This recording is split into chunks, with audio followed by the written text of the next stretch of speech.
there's going to be some that are coming in. With this headset on, it's very distracting. I don't wear the headset very often, and I'm realizing why, I think. Anyway, I am Kurt Boer with Des Moines Area Community College. I am a coordinator in our continuing ed department. Before I get too far, if you can hear me, can you give me a thumbs up? If you can hear me okay, great, thank you. Well, thank you all for joining us. Like I said, there's about 75 folks that will be joining us today, this morning, and this afternoon. So we'll get started. I think we've got probably well over half of everybody here right now, so we'll get rolling. Like I said, I'm Kurt with DMAC. I have been at DMAC for about 7 years, but I have been part of IALL now for 10 years. And I'm the current president of IALL. I've done about every role within IALL. I started off jumping into the conference planning committee, and from there I've occupied pretty much every seat along the way. But it's been a great experience. IALL itself, for those of you that are not familiar, is the Iowa Association for Lifelong Learning. It has been around since 1978, so it's almost as old as I am. 42 years now it's been around. If you want more information about IALL, either later today or next week or next month, feel free to reach out to myself or Amy. I will introduce her in a moment, and we'll get you some more information. And if we can recruit you to be a part of a committee, or we will always do that. So we'll get started here shortly. I just want to do a few housekeeping things first. If you happen to get kicked out of the Zoom meeting either this morning during the conference portion or this afternoon during the work-alike groups, just jump back in using the same link. We will probably be keeping everybody muted throughout. So if you have a question, feel free to unmute yourself and ask the question. And a little Zoom trick that I've learned is the space bar will unmute you temporarily. And then as soon as you let up on the space bar, you'll be muted again. So use the chat function. The chat feature will be available either, if you have something you need, either send a direct message to myself, Amy Pingle. Wait, can you wave, Amy? That's Amy.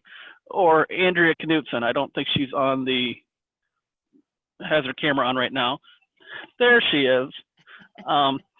So Andrea is Andrea, Amy, and I are the co-hosts of this. So if you need something specific, let us know. Otherwise, if you have a general question, feel free to chat to everybody in the group. So we will get started here. 2020 has definitely been an interesting year. I now am the proud owner of a Zoom shirt. It's a shirt that I keep in my office at home for when I have an unexpected call, and I'm wearing a homemade tank top, or you name it. So I now know the importance of a Zoom shirt, and also camera angles. Camera angles have become very important as I'm on calls and things. So we'll get started here. First of all, thank you to Lisa and Tom, who are our speakers this morning. We're very fortunate to have them both here. I'm looking forward to it. And also thank you to the panelists who will be involved with the discussion following Lisa's presentation this morning. Dr. Scholes from NIAC, Dr. Wee from NICC, Jim Bratvet from Eastern Iowa, Carrie Patchett from WIT, and Brenda Helmuth from DMAC, or from, I'm sorry, Hawkeye. And a special thank you to Amy Pingle, who was our conference chair. Again, she is on my screen, she's in the bottom left corner. But thank you very much to Amy. She's been steering this ship. And it's been an interesting ride. We had a live conference planned for June of 2020, and it would have been fantastic. But much like everything else, plans changed. So we had to cancel that, unfortunately. We do have another one tentatively scheduled for June of 2021. And we all hope that 2021 is going to be a very different year, a very much less eventful year, I hope. But you'll be hearing more about that down the road. Amy Husier, who's been a part of the conference planning committee for a long time, she's a past president. She's been involved. Andrea Knutson, she's on our planning team. Angie Neville, she's part of our planning team. Brenda Ruby, Aaron Brokel, Jamie Malik, Julie Thomas, Larry Haugen, Matt Murphy, Michelle Sherrier, Tammy Steinwatt, Tim Cottle, and Twyla Vogel. So we have had a large group of people planning this conference, both the live conference and now this virtual conference, for a long time. So I'm excited to get going. Again, I said this is the first ever virtual conference we've done. I think it's going to be great. I've been very pleasantly surprised with the Zoom interactions and things that I've been a part of over the last 7 months now. And we're going to be sending out an evaluation or survey at the end. Please take some time to fill that out. Let us know what you think. Be brutally honest. If something was great, let us know. If something was not so great, let us know that also. Amy, anything you want to add right now before we get rolling? I don't think so. Just thank you guys so much. We had a really great turnout. This was really exciting. That's a phenomenal group. Our agenda is really relevant to everything that's been going on for the last 6-8 months. And I think we're going to have a really great, strong day, and I'm really looking forward to it. So thank you again to the planning team. Thank you to everyone who is attending today. And I think we can go ahead and get started. All right. Well, I'll run over the schedule real quick. So Lisa's going to be presenting to us first.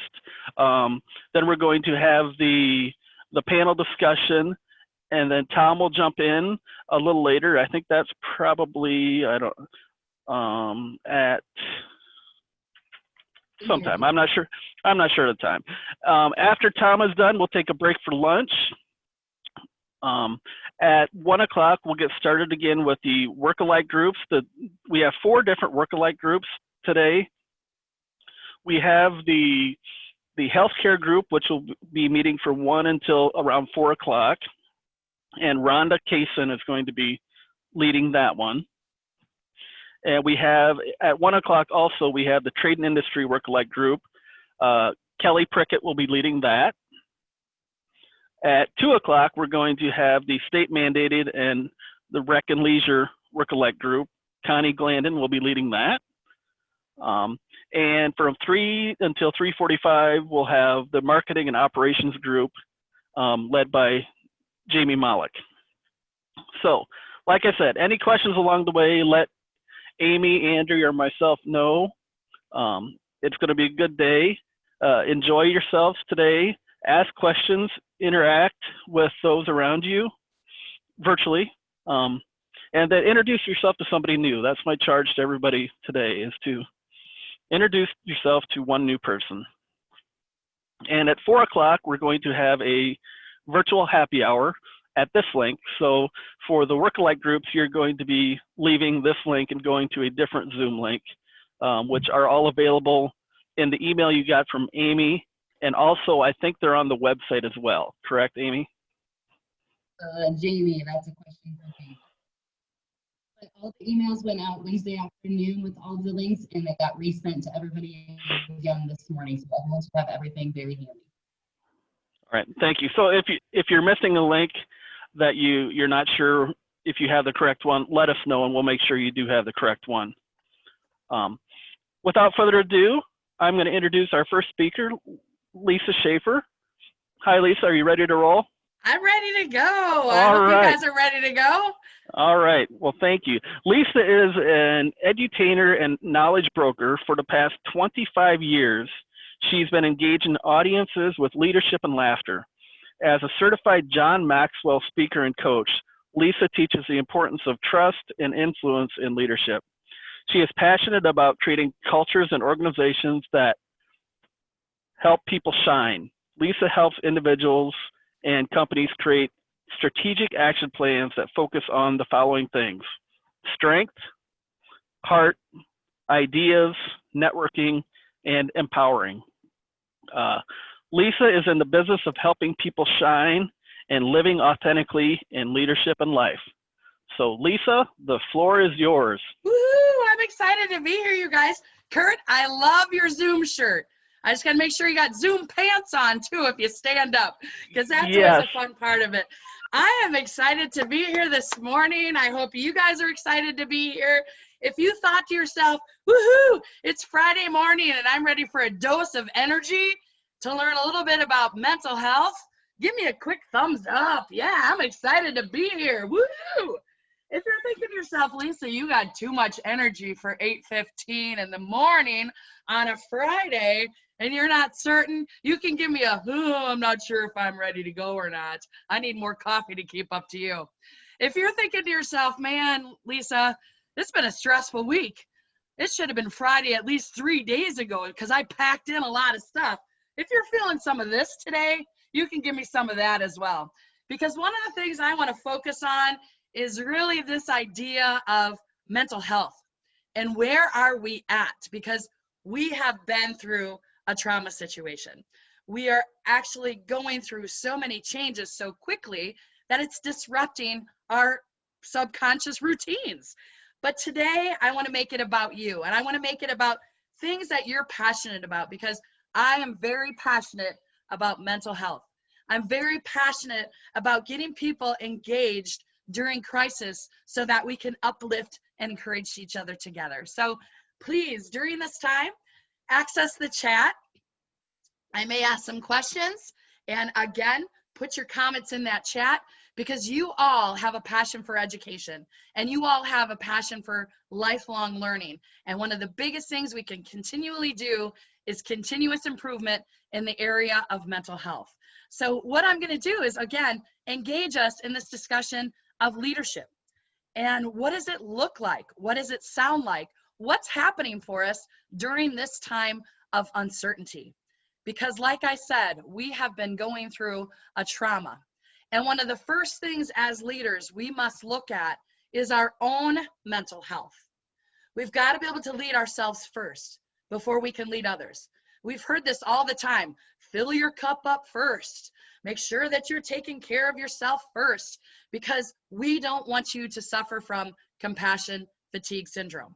And right now, a lot of the helping services are telling me, I'm just worn out, Lisa. I'm exhausted. But I like to say that's because we're going through so many changes so rapidly, and many we're not aware of. So how are you doing? How's your current state? Are you dreaming about moving away to an island just yet? How many of you have already decided, woo, it's going to be a nice island. I'm going to exclude myself from people. I'm going to shut my phone off. What's your current story? As a leader, we've got to evaluate ourselves. Where are we? Are you focusing on faith, or are you focusing on fear? Are you working through this idea to say, you know what? I'm doing the best I can with what I have. Am I staying engaged? And ultimately, are you just saying every day is a new day, and I'm going to do the best with what I have today, and I'm going to learn and grow as we move through? Because one of the biggest things we focus on is leading during crisis requires us to create some awareness. It's requiring us to provide some support for ourselves and the people we serve. And one of the biggest things right now is, what is your culture doing to create psychological safety? So often we focus on physical safety, but we forget about that psychological safety. How are we as leaders engaging and reducing fears? So our goal today is to really look at some of these areas and help us move towards some acceptance, because like I said earlier, we are going through a traumatic situation. Now, I like to share this background. I've worked as a school counselor, and in that area, I worked a lot with students in trauma. And one of the big things with students in trauma, and anytime there's some type of situation, a trauma is something that is disrupting for normal pattern of behavior that was unexpected. Again, COVID has been a trauma. Now, a lot of times people are like, I'm sick of talking about COVID, Lisa. That's okay. Let's talk about it as a situation that's happened and how we've learned and grown and moved through it. But I do like to highlight this nice little chart here, because it really gives us a look at the psychology of people. You know, on March 17th, it seemed like everything shut down within 2 or 3 days. You shifted so quickly in standard operating procedures to basically, you did a 360. And with that time, you were in what was considered a pre-disaster situation. You knew there was a warning that was happening. You saw the threat. And then on March 17th, you shifted. You had that impact hit. That impact, again, put many people into what's considered the hero stage. In your workplaces, in your colleagues, in your groups, you started to see people saying, yes, yes, we can make this happen. Yes, let's go. Yes, let's move forward.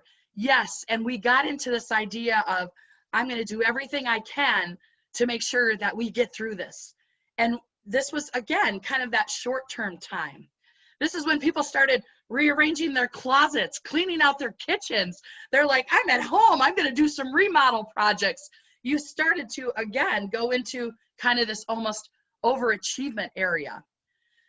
Then what you saw was we got into honeymoon. And that's the honeymoon stage where basically we were putting the hearts on our windows and we're all like, we're in this together. This is going to be great. The honeymoon phase is short-lived. And what's happening now, if you're looking at the cycle, is we're starting to see some disillusionment. And the disillusionment comes something like this. How many of you have heard this? We're all in this together, but you're in a luxury yacht and I'm in a canoe trying to just keep myself afloat. And we started to do comparisons and we started to feel like, oh my gosh, I can't keep doing this forever. This disillusionment stage started to set in. And this is, again, typical processes when experiencing a trauma. Our goal now is to consider, what can we do for reconstruction? What can we do for ourselves to, again, create, and everybody's hating this word, the new norm? Again, what can we do to create new patterns of routine? We love routine as humans. People don't want to have change quickly. Change is hard for people who aren't ready. And how many of you can say, you know what, Lisa, I was ready for COVID. Yep, I was ready for it. I was ready to, do everything I've had on my 5-year goal in 3 days. And again, with that, we want to just focus on this grief cycle. Now, many times people are like, well, what is this grief cycle all about? Again, we are feeling a grief cycle in the way that talks about the emotions that we're feeling.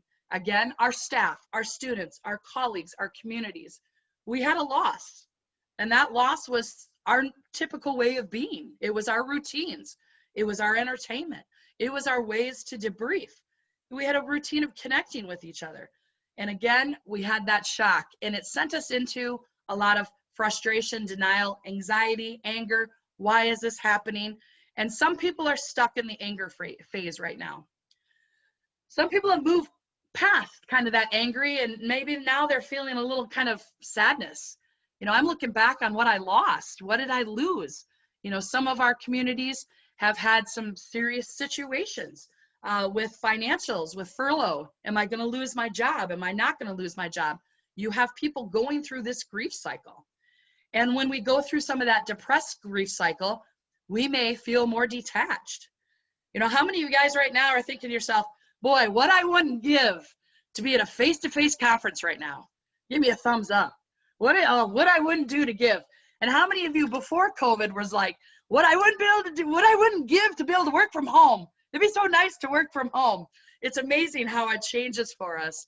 So again, just realizing that we may go through some loneliness.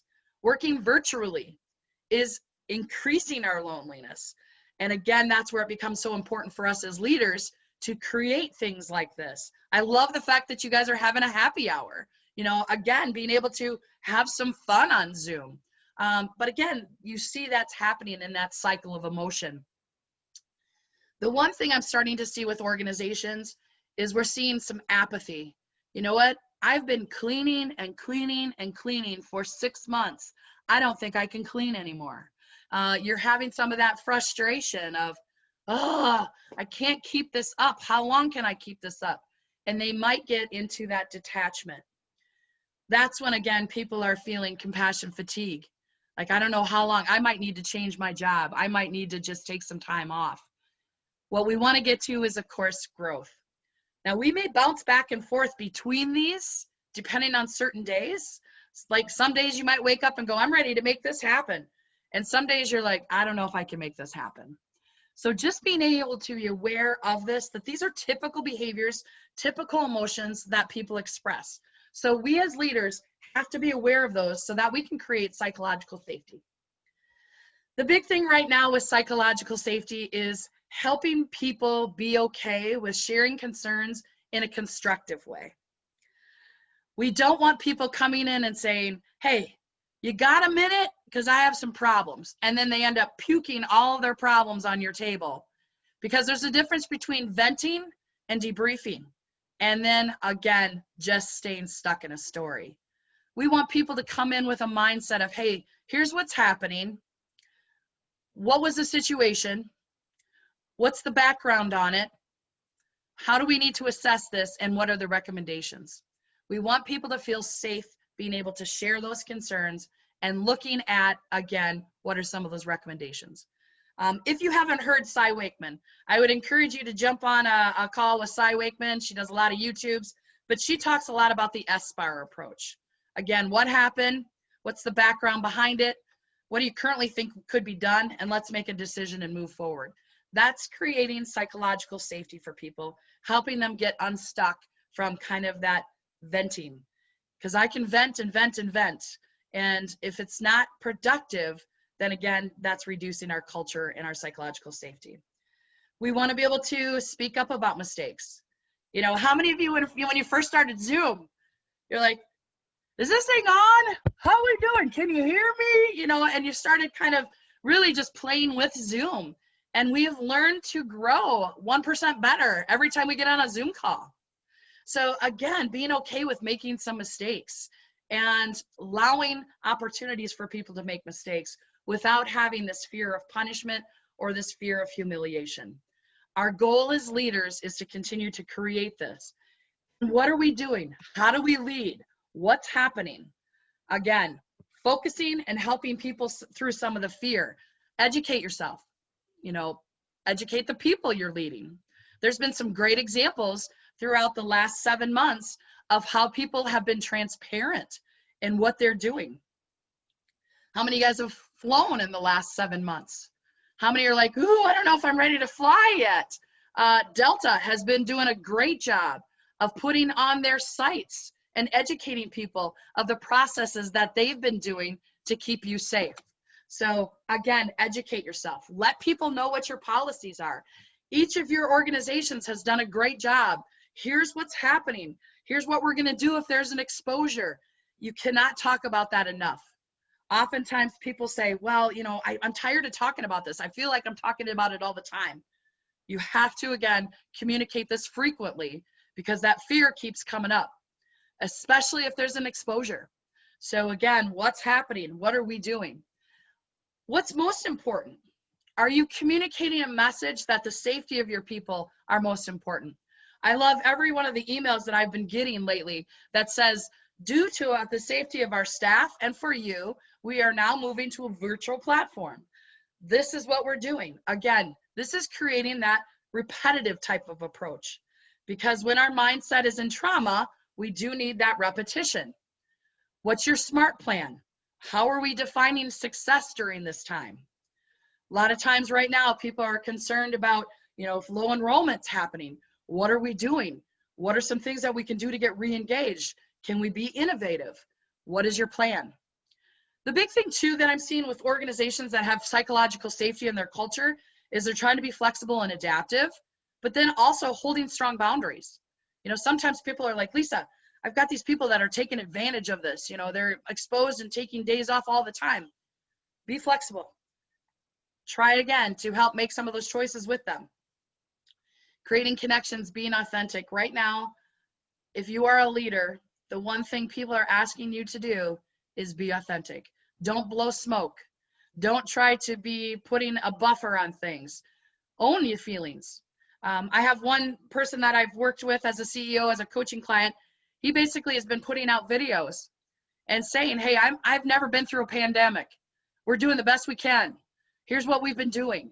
And just by honoring the fact that he's sharing some of his feelings and being authentic and not trying to be perfect has allowed more engagement. And people are like, oh, he's feeling it too. So creating those connections. And again, one of the biggest things during crisis is leaders are born, because this is the time that people are watching and learning and trying to figure out, how are you going to make me feel? And a lot of times people say, Lisa, I don't like talking about feelings. You know, we don't have feelings. That's just not what we do. We do. We do. We have those opportunities to talk. So creating it. The first thing to do is recognize the fear in people. How many of you guys have some fears yourselves? Excuse me. Man, I've got some fears. You know, am I keeping people safe? What about my business? Am I doing the best I can? Am I engaging? We've got to recognize it, acknowledge it. You know, some employees are feeling anxious and fearful about the virus. Some are worried about losing their jobs. Some are worried about not being able to pay the bills. Honor that in people. Share your information on your EAPs. If you guys have an EAP, give me a quick thumbs up. You know, again, the EAP is something I think is really important for us, because a lot of times there's a stigma around the EAP. It's a great benefit for people. I encourage people to call their EAP just to see what's all available.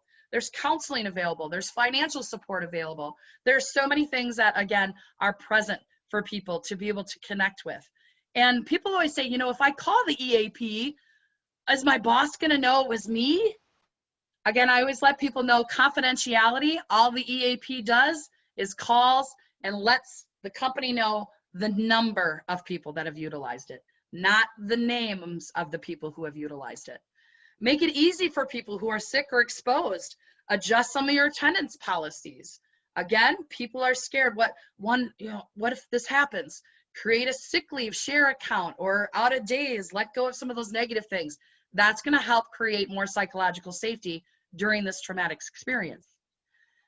But it's not saying don't hold people accountable, because the big thing too is we want to be able to have high accountability with high psychological safety.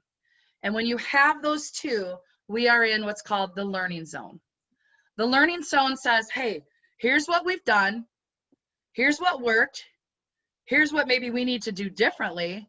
And here's how we're going to move forward. And again, asking people, how should we hold each other accountable? How do you want me to hold you accountable? Especially for you, those of you that are leading, of course, fully virtual teams, I would ask you to ask that question. How can I support you? And ultimately, how do you want to be held accountable? Those two questions help reduce some fear, because you're getting that discussion out on the table.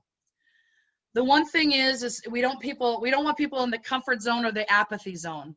You know, the comfort zone's great because people are feeling good. Woohoo! I love my job. Everything's great. Woohoo! But I don't get anything done. You know, again, we've got to be able to get to that accountability, that process. So I'm just going to take a pause for a minute and give you a chance to type in the chat anything that you guys have been doing or would give advice on just recognizing the fear and trying to, again, hold people accountable to stay in this learning zone. So I'll open up again the chat. Let's do a quick stop share. If there's anything anybody wants to connect with real quick, please feel free.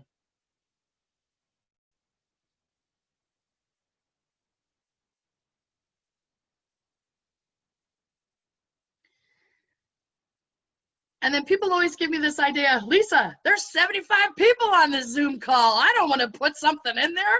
If you're feeling like you want to put it privately to me, please feel free on your chat. You can type it in privately as well. So we've got some great things coming up right now. Thank you, Molly. Daily Zoom Connect meetings while working from home. There's been some research on productivity from working from home. Our productivity is going up, but our loneliness factor is also going up. When holding Zoom meetings, one of the best practices that they're sharing is hold your Zoom connections between the hours of like 2 and 4, your check-ins. Because what they're finding is the loneliness factor is going up between 2 and 4. How many of you, when you were around people, found yourself in the afternoon trying to stand up, move, kind of get connected a little bit more? So again, they always say best practices between 2 and 4. Love the fact, Tyne, that you've been talking about the EAP services and what it's like to use them. That is one of the biggest things. People are scared to call an EAP. I don't want people to think I'm crazy, you know, and that's that stigma again. And having people who've been able to share, hey, I called an EAP. This was great. This is what I learned. I think that's really super important for people. The other big thing too, I love that you guys are talking about weekly team meetings. This, Stephanie talks about, you know, I love when we get to the opportunity, we say, what was your high of the week? And maybe what was your low of the week? And sometimes people are like, ooh, we don't want to talk about the low. Sometimes you have to talk about the low and be okay with it. Because one of the things I'm finding out is people are scared that they're the only ones feeling it that way. And when you are able to kind of share, hey, this was a low for me this week, people can, again, step up and support. Daily virtual team meetings, getting, again, options to stand up and walk around. Zoom fatigue is real, my friends. If you're thinking Zoom fatigue is real, just give me a quick because this is giving you some exercise that's going to tell you I'm going to stay engaged. It's a way to, again, increase that mental health. So if you're working with teams, take just quick little minutes for movement.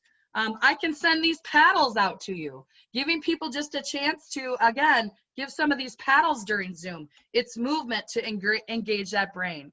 Again, not allowed to talk about work. Yes, how many of you used to do that when you would go out after work with some of your colleagues and you'd put a kitty in the middle of the table, and anytime somebody talked about work, they had to put $5 in that little kitty, and then they, again, connected. So just being able to talk about some stuff, because we are all going through some stuff right now. And again, if we can make sure that people realize that this is typical behavior for a crisis. Wendy, I love it, you know, fitness and health challenge that makes you get up and do something. Again, keep that movement going. So thank you for sharing these. I think these are all some great tips as we continue to move forward. I think it's important for us to, again, be aware of these little things that can be done. And sometimes people are like, oh, that's forced fun. I don't like forced fun. It's okay. You know, again, being able to engage that way, I think is important. So as you really look at where we're going and where to connect, we want to look at, just again, being aware of some of the mental health issues that are happening. Depression is increasing. Anxiety is increasing. I'm a mental health first aid instructor, and I work a lot with educators in trying to recognize how to be supportive, how do I help, how do I engage. So I would encourage you to visit the website mhfa.org. And mhfa.org is going to give you a lot of tips that I'm going to share today on how to work through some of these things. If you're noticing, again, withdrawal, if you're noticing indecisiveness, I'm seeing a lot of people right now that I don't want to make a decision. Please don't ask me to make a decision. You're feeling kind of that him-ha. One of the big things I encourage people, especially as leaders, to create this idea that no decision is right or wrong. It's just a decision. I noticed this at the beginning when we started going through this. Well, what if I say the wrong thing? Or what if I do the wrong thing? It's okay. Because again, we don't want to have that paralysis. We're also seeing, of course, that anxiety increase, but I'm highlighting that sometimes people think anxiety is, they can't function. There's high functioning anxiety right now. And high functioning anxiety, especially during the hero stage of trauma, is really some of these things on the right of this slide. What you're seeing is you're seeing some outgoingness. But I'm telling you right now, that outgoingness is really focusing, that person's thinking so much, how can I keep all these people happy? You know, I'm being asked to do all these things and woohoo, this is great. And oh, I don't know if I'm going to be able to make everybody happy. So when you're noticing some of these things, or you're seeing some of this, you know, this, ask yourself, how can I support them? The last thing somebody from anxiety wants to have is to have people think less of them. They want to, again, have that hardworking work ethic, and oftentimes just being aware that boundaries exist. So if you're working with somebody who maybe has said, I have anxiety issues, or if you're noticing maybe they have gotten a little more anxious in the last couple of weeks, one of the things I always encourage is to ask questions. Here's what I need from you. When do you think you could get this to me by? Here's what's happening. You know, what do you think could make this work?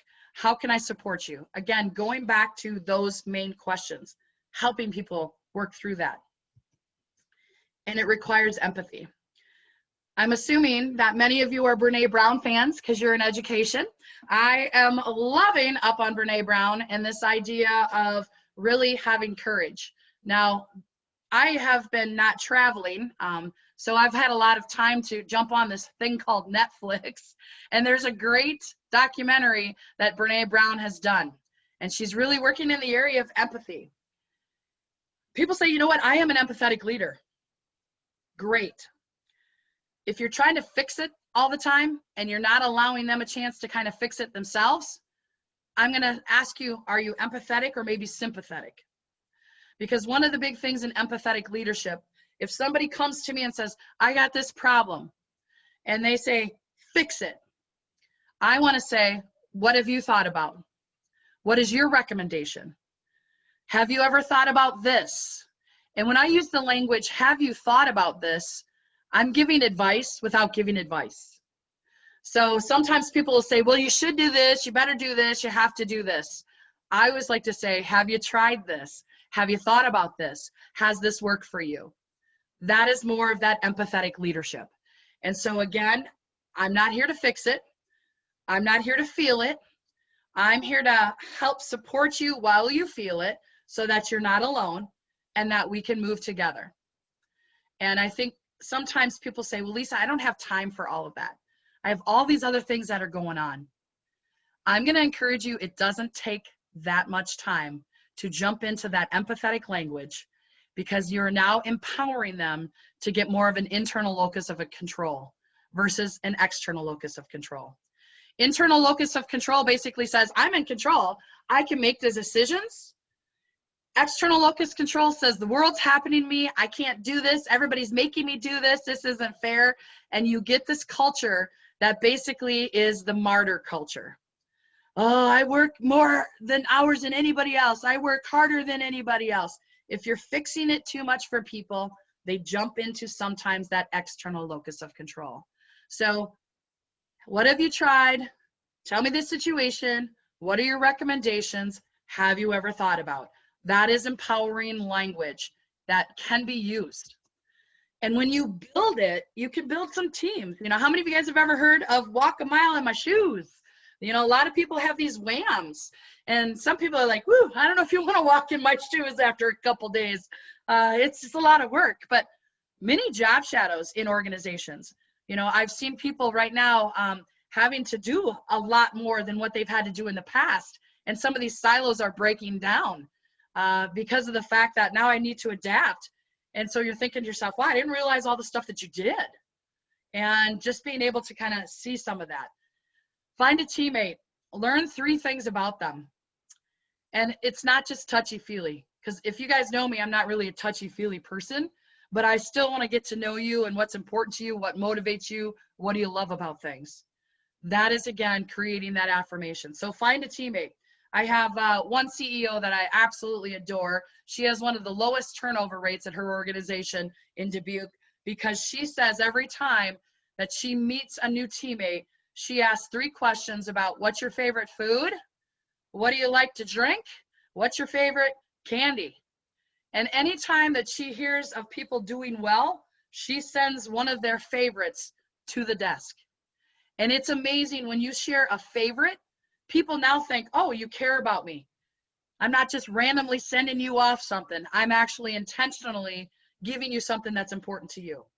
So taking some time during this opportunity with less travel to get a chance.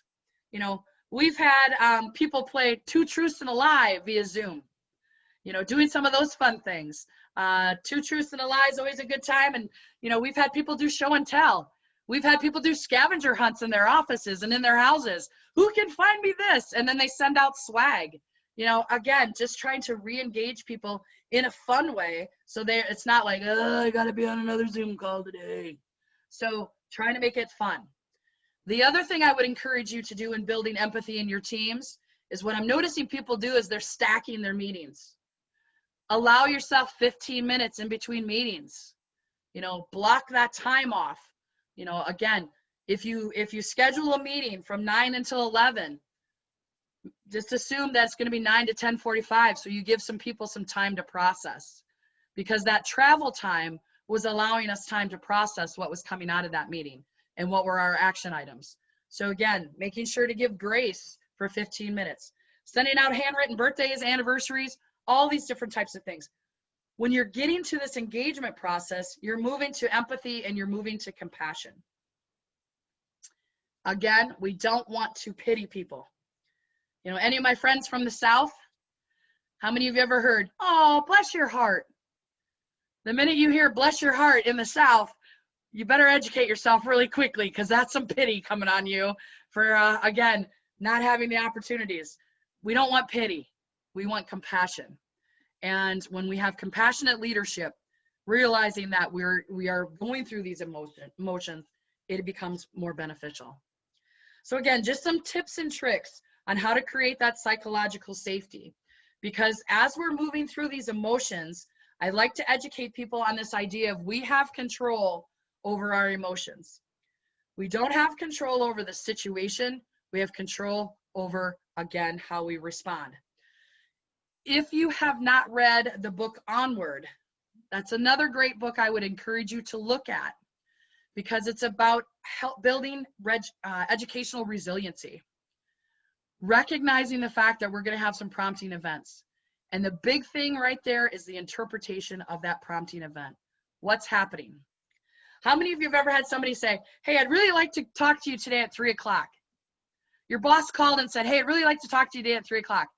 And then all day you can either go, "Oh my God, I wonder if I'm getting fired. Oh my God, I wonder did I do something wrong?" That interpretation of, "I wonder why she wants to talk to me," versus, "Oh, I'm excited to be able to share some opportunities with my boss at 3 o'clock. Your interpretation is going to impact all these other things that are happening. So if you are a leader who wants to say, "Hey, I want to meet with you at 3 o'clock, let them know why. Give them a quick, "Hey, I want to talk to you about this at 3 o'clock. Or, "Hey, I heard a situation happen. I want to get your input at 3 o'clock. Giving that kind of framework helps kind of this cycle, so people aren't overwhelmed by it. You know, a lot of times if we don't have enough information, we fill in the blanks with our own mind and our own story. So creating psychological safety basically says, help people be specific with that interpretation, okay? Empathetic language. I know you're all familiar with this. I know many of you use this, but again, it's just a nice, friendly reminder that, you know what, here's where we're at. It must be blank when blank. Guess what? That's your debriefing. It must be frustrating that when you come to campus, maybe people aren't doing what you expected them to be doing. What do we need to do to move forward? What I hear you saying is, you feel like you're really overwhelmed right now. What can I do to support you? What are the things on your desk that we can prioritize for you? Help me understand what's happening right now. Again, help me understand is like one of my favorite go-tos, because if I start to say, well, why are you feeling that way? I'm putting a judgment across to people, and people don't want the judgment. So help me understand what's happening right now. What would it take to make this happen? Again, if you're assigning things, what would it take to make this happen? When do you think you could get this to me by? I'm hoping to have it by this day. Do you think, what would it take to make this happen? And how would you like to hold me accountable? And have you ever thought about, again, those were the language pieces I just described earlier, but it gives you just a quick format. And one of the biggest things that I want you to reinforce to people is that these are uncertain times and we are experiencing fears. My goal is to keep you safe physically and psychologically. And if I add just that, my goal is to keep you physically and psychologically, people again have more resilience. Many of you may have seen this resiliency wheel, asking yourself, how am I as a leader? Am I being resilient? Can I reframe things? Can I see it as a challenge? And do I know why I'm doing it? People don't do what they're supposed to do if they don't know why they're doing it. And if they can't see a bigger picture. Again, highlighting, why are we doing this? You're seeing this with a lot of the current event situations with the mask or not to mask. There's huge debates out there. And again, we got to know the why. Why am I doing it? Why am I not doing it? Again, connecting with that. Creating positivity. Again, positive psychology is something that is being studied and is great. How am I seeing it? Can I reshift it? What am I doing to moderate my stress? What am I doing to manage my emotions? I'm going to tell you right now, I bet in the last 7 months, every one of you has probably lost your shit at one time. Has anybody lost it? Give me a quick, yeah, Lisa, I'm being real. I have lost it. And when you lost it, how many are like, oh God, this is terrible? People are going to lose it, my friends. And when you lose it, ask yourself, okay, what could I have done different? Make it a learning opportunity. Don't make it oh my God, it's never going to be the same and people are going to judge me. The goal, of course, is not to lose it, but I'm going to tell you right now, if you haven't lost it, please get in touch with me because we're going to write a book and retire early. Because all of these changes have elevated our concerns. And again, even the best EQ people have lost it. And it's all right. It's okay. Be able to move forward because that's the growth mindset. It's because you're struggling doesn't mean you're failing. And there's times where we're struggling and we just need somebody to connect with. Engagement data from Gallup says if I have at least one person in the workplace who I think understands me and can acknowledge me and doesn't judge me, just one person, I'm much more engaged than if I feel isolated and disconnected. So what can we do to continue to be 1% better? And I'm excited to be able to hear from the panel today because we're going to ask some questions on what have you learned during this experience and what have you done to be 1% better? It's not trying to be 100% better, just try to be 1% better. And if you know anything about compound interest, you know 1% is pretty good over time. So again, what am I doing? Have that growth mindset. Reframe it. What worked? What didn't work? What am I going to do differently? Have you thought about it? If you have individuals who have high anxiety and they have what's called catastrophe syndrome, they again may go, oh my God, I flunked this test. I'm probably never going to pass this class. And if I don't pass this class, I'm never going to get a degree. And if I don't get this degree, I'm never going to be able to get a good job. If I don't get this good job, I'm never going to have stability. If I don't have stability, I'm going to end up in a van down by the river. So again, they're catastrophizing. Help chunk it for them. What could you do different next time? Have you thought about trying this? Do you want to hear what other people in your situation have done? And that's, again, why it's exciting to have a panel today where we can really look at what is it that other people have done? Make sure that you have opportunities for the discussion. To reduce mental health stigma, we've got to talk about it. There are some schools right now that on the back of the IDs, student IDs as well as employee IDs, they are putting crisis line numbers, hotline numbers, suicide prevention numbers. If people want, they don't want to talk to somebody, you can text 741-741. Having these numbers available, having your EAP numbers present and available. Please do not tell someone they need therapy though. Because the minute you go, ooh, you look pretty stressed, you should talk to somebody. You should do this. Anytime you should on somebody, it's not going to be pretty. So again, your HR department will probably call you because again, you want to make sure that you're encouraging. How do you encourage it? Have you ever thought about talking to somebody? Would you like me to go with you? Let's call together. That's being that empathetic support. How are things going? Again, just that simple, how are things going? A lot of times people think they're doing a really good job of masking. And if you notice just one thing, hey, you don't seem yourself lately. Is everything okay? It's amazing how people might go, oh, you noticed that? Oh, okay. So again, just being able to ask that simple question, how are things going? But do me a favor, don't ask how are things are going if you don't have 15 minutes. A lot of times what you hear is, hey, how you doing? Oh, I'm fine. I'm fine. Do you know what FINE stands for? Feelings inside, not expressed. So again, be okay with just saying, how are things going? I've noticed you've been doing this lately. Is everything okay? Can I support you? And again, non-judgment. We've got to get to non-judgment. And when we do that, we have realistic expectations. We're offering support. We're giving people hope. We are all hope dealers right now. We, again, are trying to be supportive and hope and kind of go back from there. So excited to be able to focus in that area of how to help. So we're looking ultimately at kind of wrapping things up and getting things kind of moving forward to our panel. These have been some tips and some strategies for you. There's also, of course, some opportunities.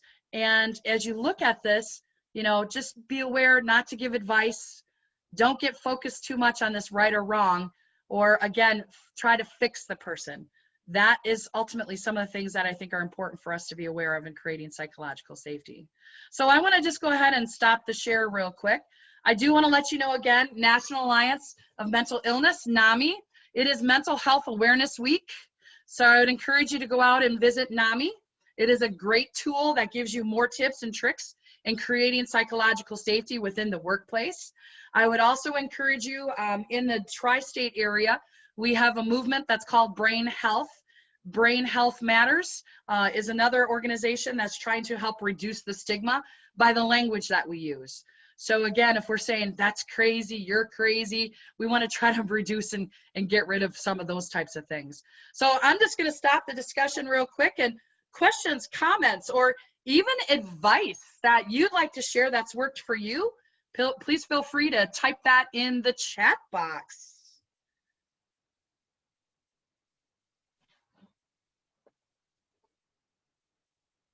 Thanks, Kyra. Glad you needed it today. We all need it, my friends.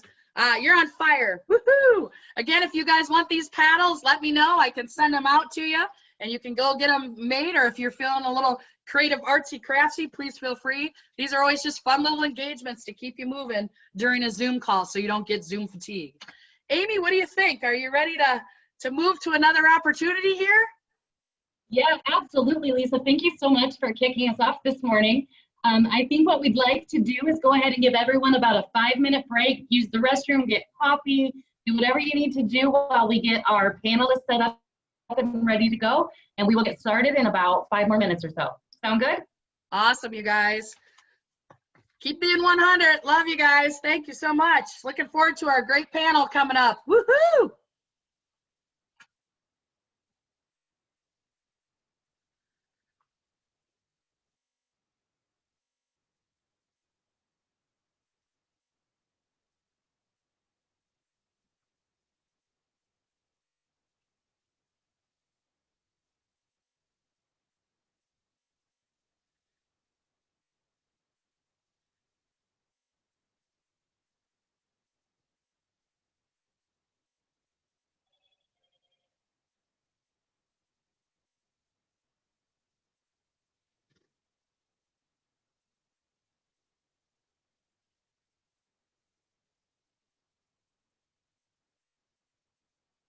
Panelists. So again, I'm very excited to have Jim with us as well, coming out of the economic development area of Eastern Iowa Community College. So Jim, thanks for taking time to be here with us. I'm sure you've had a lot of impact in your area as well. And again, thanks to Kurt, who is continually with us and navigating today as well. So excited to kind of get started. Dr. Wee, your face has come up nice and big on my screen. Dr. Steve, your face is nice and big as well. Kurt's, and we're ready to rock. So I'm going to ask quick first question for you. What has been something that you have learned about yourself as a leader during this time? What has been something you've learned about yourself? And again, give us a chance to just share a little bit about yourself, or what has been something you've learned about yourself as a leader during this time. So I will go ahead and shut my mic down. And again, as always, if you have some things, please feel free to post in the chat. So gentlemen, who would ever like to start first? Well, I'm never shy, so I'll give it a shot. Good morning, everyone. Glad to be with you this morning. You know, what I've learned about myself personally, I think, is how much I value personal face-to-face interaction with other people. And when, you know, another one of the questions might be the greatest loss, that's been it. You know, even with students back on campus in you know, a reduced manner, you don't get the facial expressions, you don't get the smiles, you don't get some of that. So you know, I've learned that about myself, that's really what I've believed has driven me over the last 30 years and as administrator, and really reinforced throughout this. So, trying to create those kinds of opportunities is a challenge. I would also say that, one of the biggest learnings I have had is, and this is very personal to me, is how amazing our faculty and staff have been throughout this pandemic. I've said publicly, this has been one of the most challenging times and one of the most inspirational times in my career. And I just can't thank our staff as, I think sometimes we don't empower them enough based on what I've witnessed over the last few months. And thank you, Dr. Schultz. You are definitely right. It's amazing how people have really bound together to really grow. And it has been challenging not being face to face. I'm a fellow extrovert as well, and so that can be challenging. So thank you for being real with us and sharing that. You're welcome. Dr. Lee? Well, good morning, everybody. Can you hear me? Good. Okay. One of the things that has been very real to me is during this difficult time is for us to look for the good. It is so important. It is so easy to look at what's not working, but when we are present and we are mindful, we can see a lot of good things around. And whether we are leaders or not, to be able to look for the good and lift everybody up during this time is so important. And I'll just give you an example. I was walking through the building. We don't have everybody back. And two of the students just came out of a class. And I greeted them. And one of the young ladies says, "Thank you for keeping us safe." And that's all she said, and with a smile. And I thank her back for doing her part. But you have no idea how that lifted me for the rest of the days. And I think we have to be very mindful of that present moment when we interact with people. I caught a little bit of what Lisa said in the previous session about when you ask somebody how you're doing, you better have time to listen. And I think that's part of looking for the good as well, is to be present for that person and just say, "How are you doing?" And just listen. Most of the time, they're not looking for a solution. They're just looking for somebody to connect. They just want to share part of their life. And somebody once said that there are 2 days that probably we should not worry too much about. And one of them is yesterday because it's gone. One of them is tomorrow because it's coming and it will have its own challenges. But there's one day that we can be definitely mindful of and live the best we can, and that is today. So I think that's one thing that has definitely reinforced in how I conduct myself is, am I here? Or am I worried so much about yesterday that I pay attention to the people around me? And as leaders, we need to keep the calm, we need to keep the love, and we need to keep the good. And so for me, I'm definitely looking for the good and also working for the good. Dr. Wee, spot on. They always say the present is a gift. So being able to be present with people, if we worry too much about the future, that's called anxiety. And if we worry too much about the past, that's called depression. So thank you for that. I love it. Excellent. Mr. Bradford, Jim, are you ready to share kind of your focus on what you've learned? And can you hear me okay? Yes, we can. Okay, great. Again, thank you very much for having me on this panel.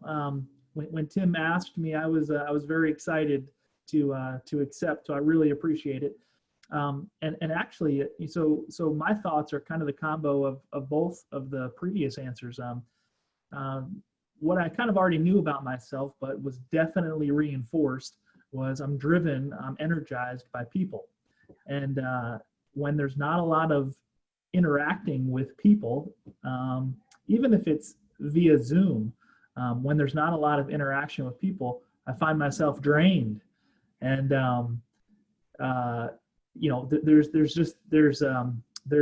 again that energy that comes just from bouncing ideas off of each other, from sharing personal experiences.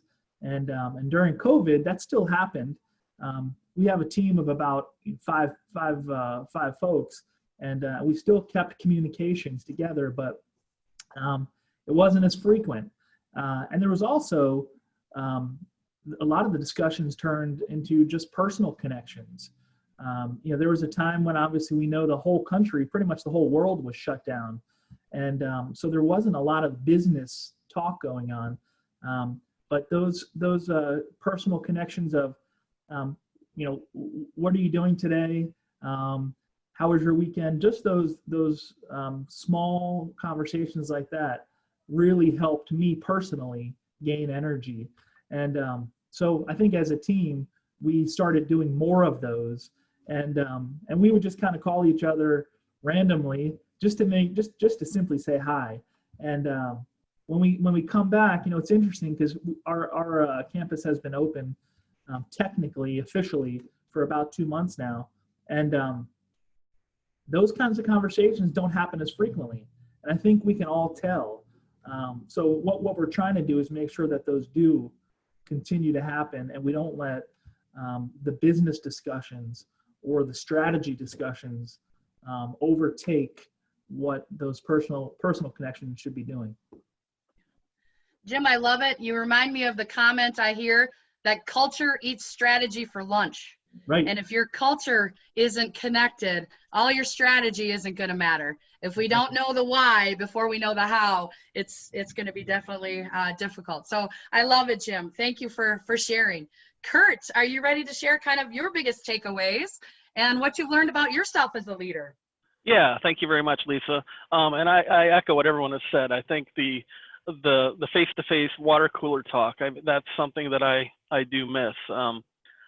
But in the absence of that, I'm very thankful we have the opportunity to do the face-to-face Zoom calls and Teams calls, just because they're, in my mind, they are so much better than a simple phone call or conference call.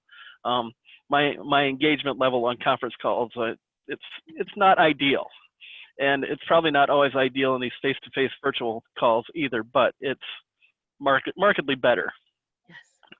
And I think one thing I've learned about myself, and I've tried to reiterate it to my kids too, and I'm sure I've got 2 teenagers at home, and it's been a trying time with everything canceled, baseball canceled, soccer canceled. Oh, you can't go to school anymore. No, you can't go see your friends. So there's been a lot of what's next, and kind of the poor me, and just for my kids, the whining. And I've tried to let them know, well, look at it as an opportunity. We've now had to cancel 2 beach trips, which is not good, but it's an opportunity. We have traveled around the Midwest just to see some different things that are driving distance that we would have never done had we been able to get on an airplane and go somewhere south. But trying to instill that in myself too. Don't look at things as a challenge or what's next. So what opportunity is this little hurdle in front of me going to provide? Some of the opportunities are better than others, but it's always, there can be positive spun out of anything, I believe. And I love it, Kurt, that you're practicing that positive psychology. Fellow beachgoer, we have some sympathy because lots of cancellations. We'll have to just have more beach pictures behind us as virtual backgrounds. But again, yes, you bring up this great idea of reframing and being able to see a situation for what it is, bless it, thank it for coming our way, and what can we learn from it. So thank you for sharing that, Kurt. Love it. We also have Carrie's joining us, and Carrie's from the Western Iowa. So Western Iowa Tech. Carrie, can you hear me?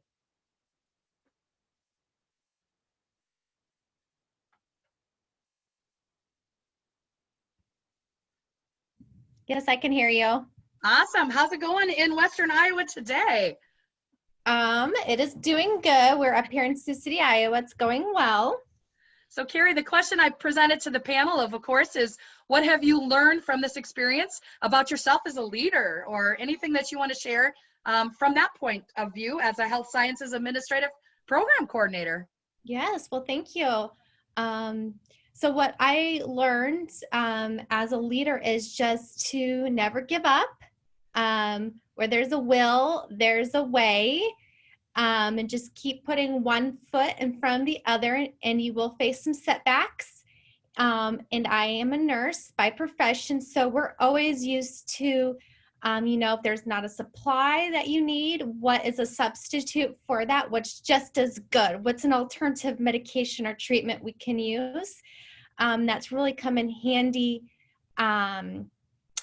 with this coronavirus. We're learning a lot, and we're using technology, which we're really fortunate to have the technology and get students that technology they need. And the biggest thing is that we just never give up, keep on trying, keep on going forward. And so that has been a big thing. And my military experience has come in handy. I was in the Navy. We used to always say adapt and overcome. And so we've done a lot of adapting and overcoming more often than not. And of course, always those setbacks, and just keep on forging, keep on going forward, and just trying to keep a positive outlook for everyone around you. Because if you're negative, that toxicity is, or if you're really adrenalized, that's really toxic, and just trying to keep a positive outlook.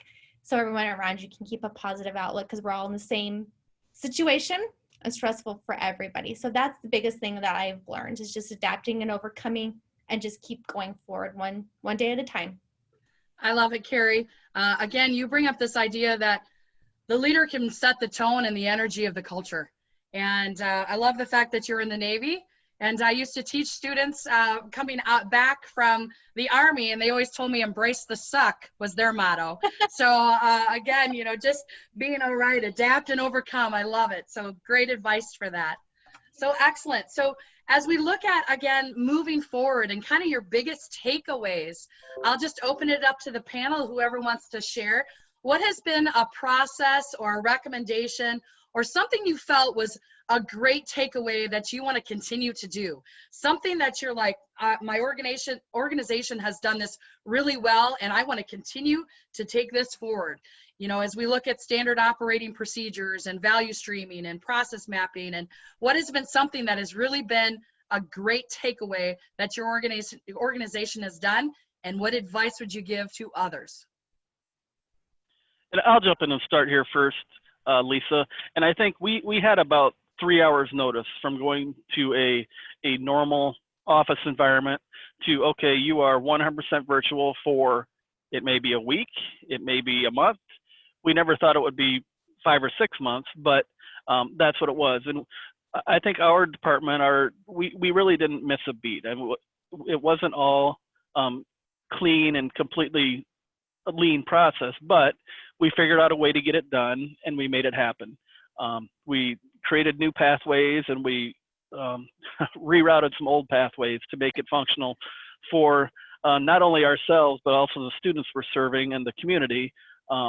Just getting the community as soon as used to, okay, it's completely different, some things, but other things are completely the same. We are still here to serve your needs. Don't forget about us. Let us know what you're needing, and we will do everything we can to make XYZ happen. It may look completely different than it did in 2019, but we'll get it done if at all possible. That's awesome. Thank you so much, Kurt. Others? Yeah, I'll jump in. So our team would, pre-COVID, would typically meet in person once a month. We have several different centers, and so sometimes we would rotate on where we would meet. During COVID, we obviously everyone became way more familiar with Zoom, and we found ourselves within a week or two into COVID, we found ourselves just naturally saying, hey, let's meet every Wednesday at 10 o'clock from 10 to 11:30. And kind of going back to my previous comments, a lot of that was just simply, hey, we're still here, we're a team, how's life? And just making sure we still had those connections. Well, so we went from having an in-person meeting once a month to having a Zoom meeting every week. And what we found is, I mean, we became a lot stronger. It was, a lot tighter. And so when we all officially returned back to campus, we just kept that going. And it's turned into something that I think we all look forward to. I really look forward to it. Even though we all connect on and off frequently throughout the week, that kind of, we're all together.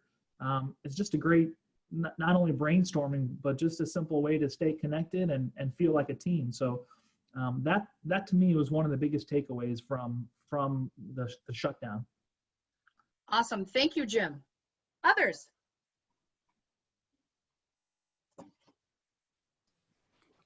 I'll jump in.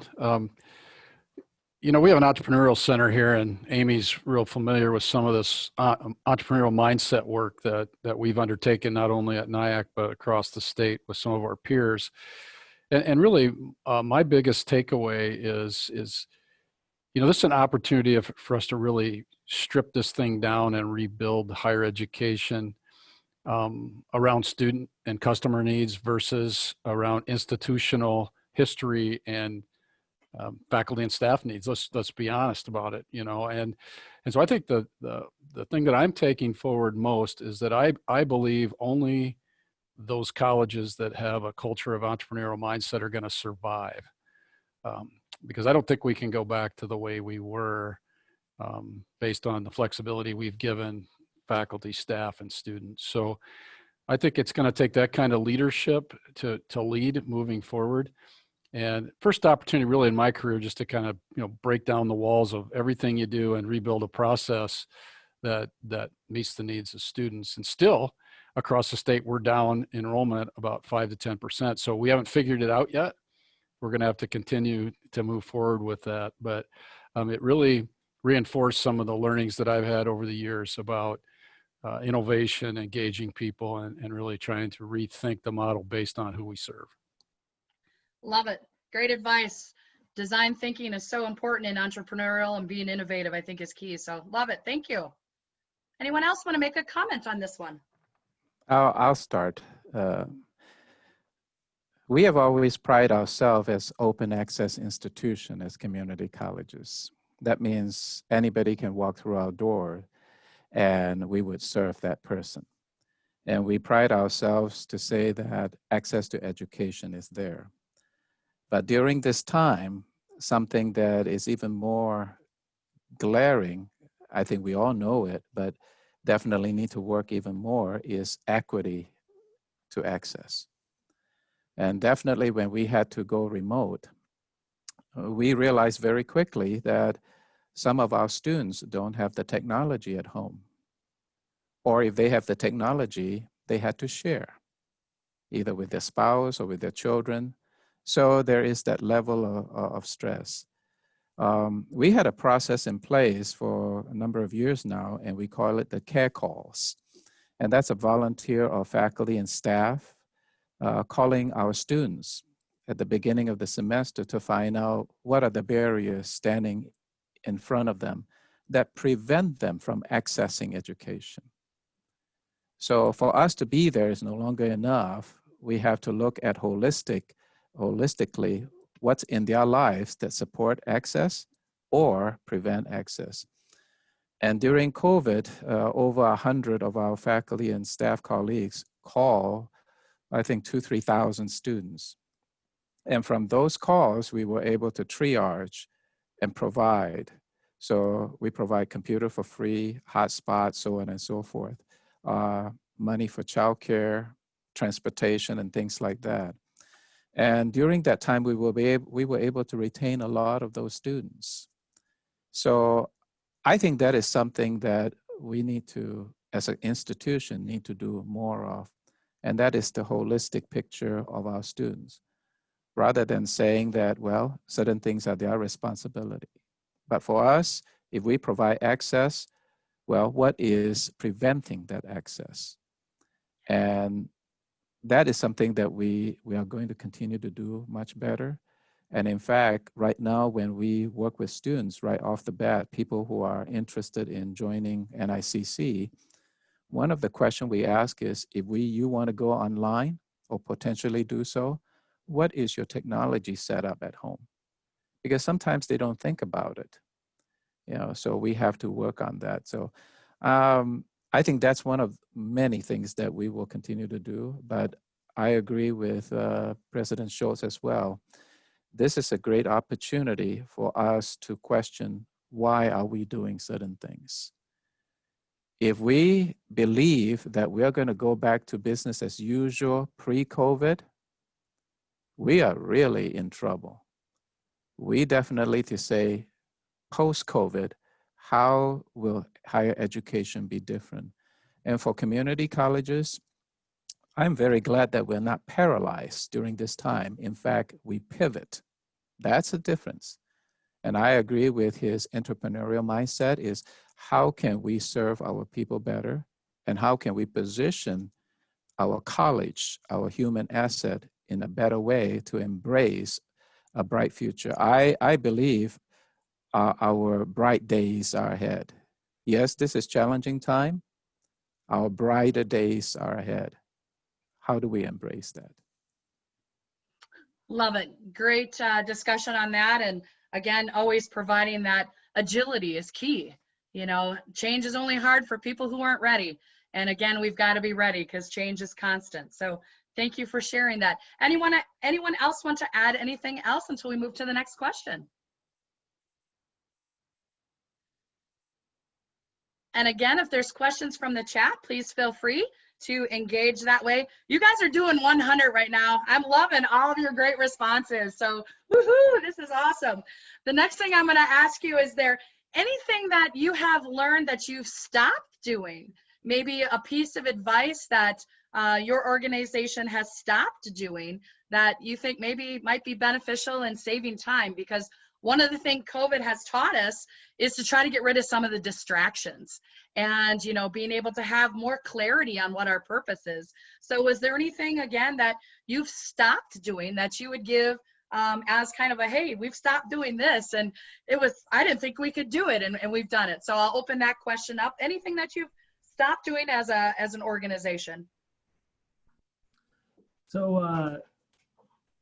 I wouldn't say that this is organization wide, but one thing that I've stopped doing, and you'll notice a lot of my responses are very culture based, people based.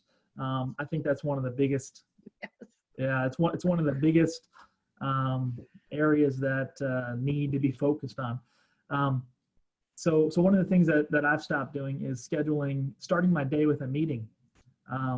So when I come to work, again, I'm energized by people. And so I want to get that immediate energized feeling to start my day. And so it's dealing with people. And whether it's just kind of, jumping into a couple offices or cubes and saying hi, that's, to me, very energizing. And so when people ask, what are some available times I can meet? Very rarely is it 8 o'clock. And it's not because I'm not here and ready to meet. It's because that's not how I want to start my day. I want to start with something that's going to fill me up. Love it. So very intentional with your time. Jim, I'm assuming maybe you have a what not to do list too, because so many of us get so busy with creating to-do lists. How many of us have kind of a not to-do list? So I love it. Great advice, Jim. Others, anything that you've stopped doing either as personal or an organization that you would give as advice that's been helpful? I'll jump in, Lisa. And one of the things pre-COVID, I was a printer. If I had an email that I wanted to focus on, I would print the email. And then it would sit on my desk till I got done with it, and then I would recycle it. I've completely stopped that. So personally, it's just been the paper flow for my own daily interactions, where I went for probably 5 months without printing a single document. It's not that I was ignoring things. It's just the fact that simply there was no need to print. So, and I think departmentally, we've kind of streamlined processes where possible, as far as same thing, the paper flow, where it used to be this needs to be signed off on by this person and this person. That wasn't possible when we were spread out all over central Iowa. So we've been able to work with some of our systems we have in place to create that checkoff list in a virtual environment, in an electronic environment. I think that's been very positive. For the paper supply, I know we don't go through nearly the reams of paper anymore. Yeah. It's much more convenient as well, being on the receiving end of that. So love it that you've been able to streamline. Great. Others, anything that you've stopped doing that you think would be great advice? I'll go this time. One thing personally that I used to do is when I get up, I think about things I have to do. I've stopped doing that because sometimes it does not put me in a very good frame of mind, because you think about all the things that you still have to finish. I talk about being mindful and being grateful for things.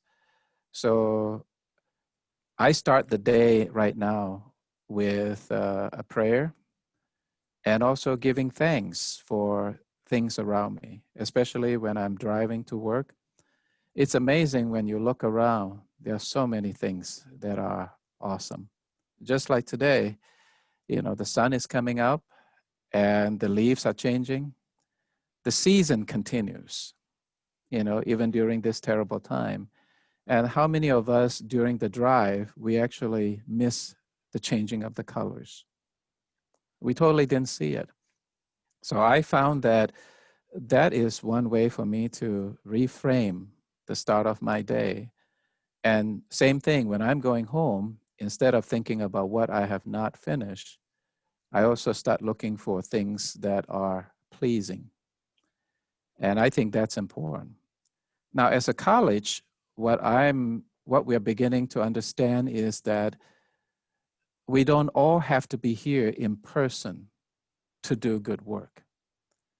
In fact, some of our colleagues are doing so well at home, and they continue to do even more when they were here.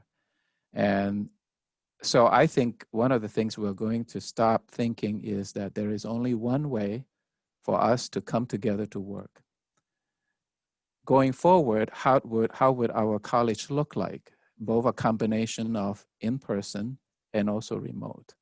How do we continue to build that culture? And that might be interesting because then in our recruiting of colleagues, we might be able to recruit people who are not even in Iowa, who will be a fantastic member of our community. Love it. Our world has gotten smaller, which is great because now we have opportunities to connect. So excellent piece of advice on things to stop doing so that we can continue to grow. Again, the questions I'm asking are a part of what we consider a growth mindset. You know, what happened because of the situation? How do you identify yourself now? And where do you want to go? So the next question I'm going to ask is, now that you've had this experience, where do you see and what are some techniques you want to take into the next year? Specific techniques that you think are going to be beneficial within the next 5 years? Anything that you see as a projection for your future? Things that you want to take with, identify with, or again, be a part of. So what does your next year or 5 years look like? What's your growth, your big takeaway from this that you want to continue to move towards? And I know, Dr. Schultz, you did talk about an innovation mindset and being very entrepreneurial as a great piece. Are there specific things that you see as we move forward? What do you want to take out of this into your future? Well, I'd say a couple things. One, and the last question, I didn't get a chance to respond to that, but I agree with everything. And one of the things that I'm a kind of an on the ground kind of a guy, but I think most of us have, interesting, have you noticed your mailbox at work, paper mailbox? I don't get any mail anymore. What happened to junk mail? It's starting to come to you electronically.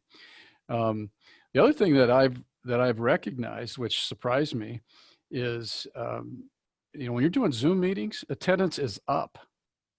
Attendance across campus at meetings is up, and so I think that's a takeaway for all of us, because Dr. Wee and I know, spend a ton of time on the road, attending meetings all over the state, and really trying to set a different priority in your mind about, can this be done? Can this be done from my office? Because it has provided me additional time to be here and do additional work on campus. So that's certainly something I think maybe not so innovative, but something that you're going to have to systematically think about, so you don't just go back to your old model once we kind of roll through that. And so I think this has just improved the opportunity to communicate with faculty and staff on a regular basis too. And I probably haven't done as much of it, but I know over the course of the summer, just having an opportunity for people to visit with me as we kind of planned was pretty key. And I recognize that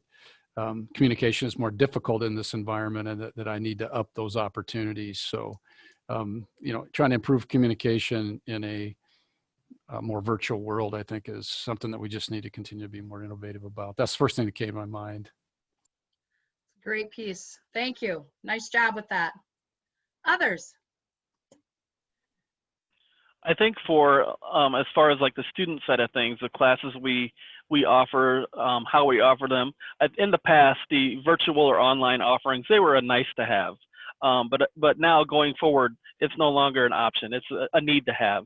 It will have to be an option, probably with many different areas, because that's what students have come to expect now. That they have seen that we can do this. The quality of education is just as good and better for some people doing virtual and online coursework. And I just think going forward, we're going to have to really focus on still having in-person learning opportunities, because virtual is not ever going to be right for every subject or every person. However, there are those people now that will be looking for those virtual opportunities where they may be in northern Minnesota. They want to take class X, and they can do that virtually, and people aren't going to drive hours and hours and hours for a one afternoon class. But if they have the opportunity to do that virtually, they will do that every time. Love it, Kurt. Thank you. Spot on with that. Others? Something that I think our entire team learned was the power of focus. And so during the time when we all worked at home, again, most businesses were shut down. People were just trying to figure out how to deal with the situation. We focused on some 3 to 5 key strategies, long-term strategies. And it was amazing what we could do when we focused just on those.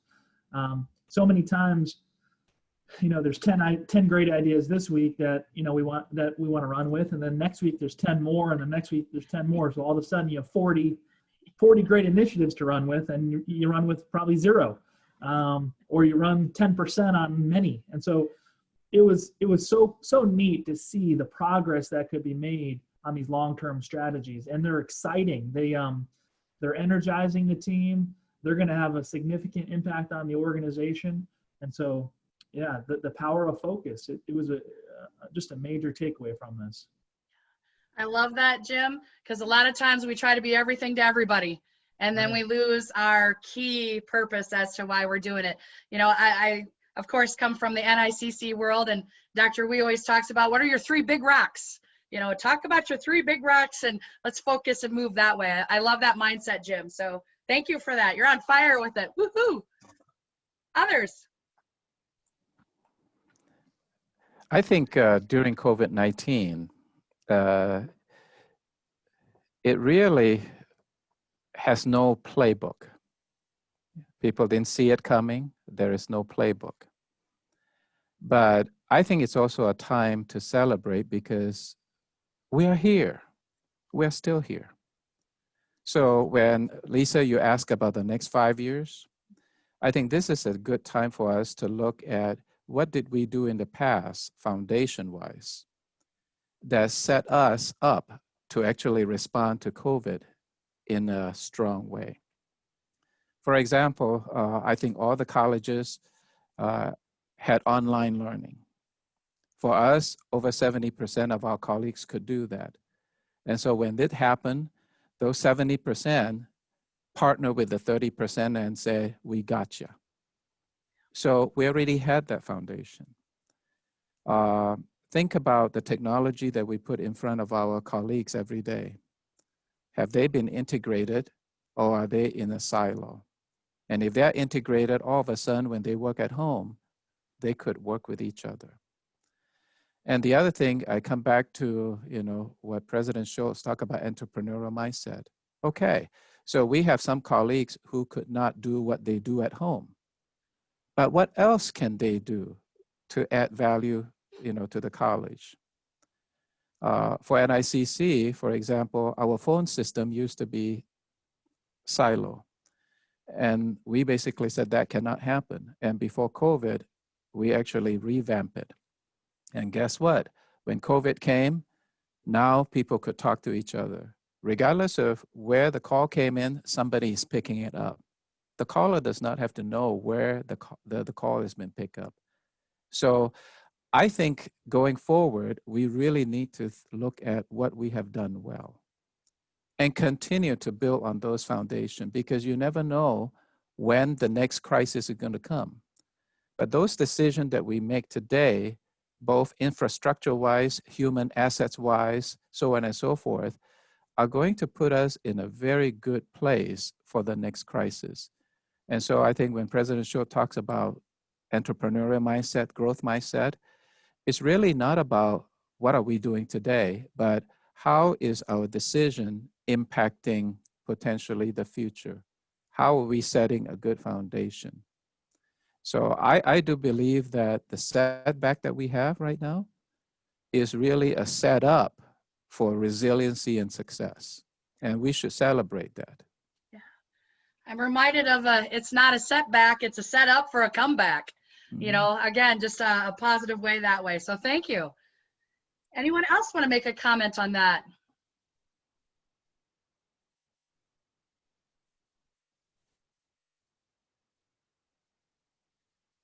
All right. Well, keep things moving.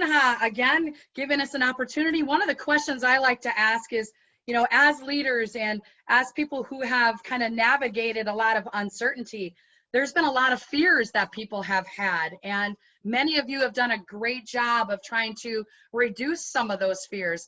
Is there a best practice or anything that you would give to say, hey, this is what's worked for me to reduce some of the fear, reduce some of the anxiety, and to try to, again, promote this idea of community? So what has been something that maybe you've done to help reassure people? What have you done to, again, be clear in your processes? I know many of you have put great things into place. You have communicated more often than not what the steps were going to be taken, and any advice you would give on helping kind of reduce fears with people in your team or your organization, or again, just in general. Lisa, I'll start with this one because I just about chimed in on the last one, because nobody's talked about process much this morning. And, and honestly, this is my 30th year as an administrator. We've never processed anything like this before. We brought our emergency teams together and we started to meet daily on the front end of this. And then weekly we continued to meet, and probably did as good a job of communicating over the course of March through May or June as I've ever done. I've got team members that are on this that might disagree with that.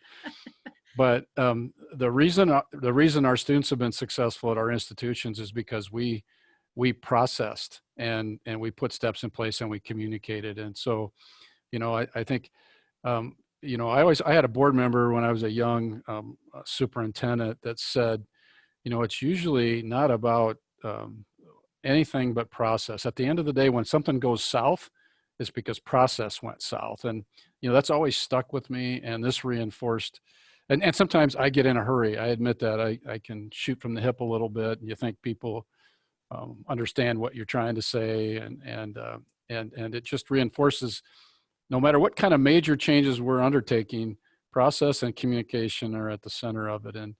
And we've got some feedback here over the last couple of weeks that around student quarantine and some other issues that we're not communicating as clearly as people want. So it's a good reminder that those two things brought us to where we're at today successfully. Awesome. Thank you for that, Dr. Schultz. Others? I think honesty and being trustworthy is a major foundation when it comes to helping reassure colleagues, your teammates. you know, we're all very smart and can see through I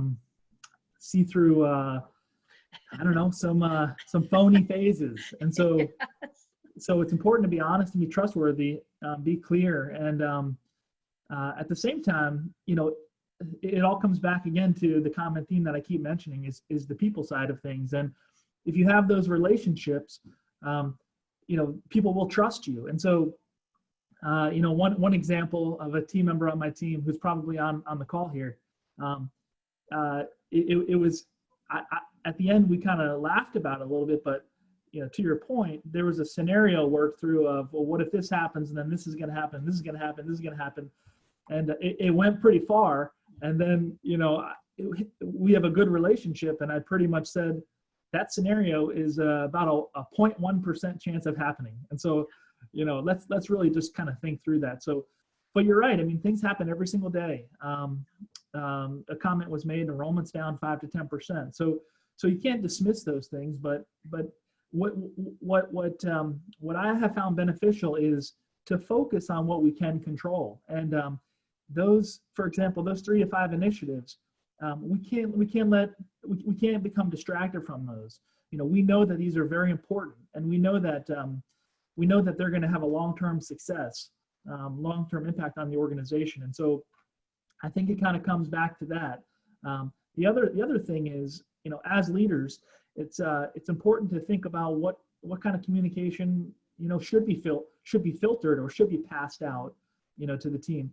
There's some leaders that naturally have a way of communicating in a panic way. And so if that panic just keeps getting distributed throughout, it's not productive.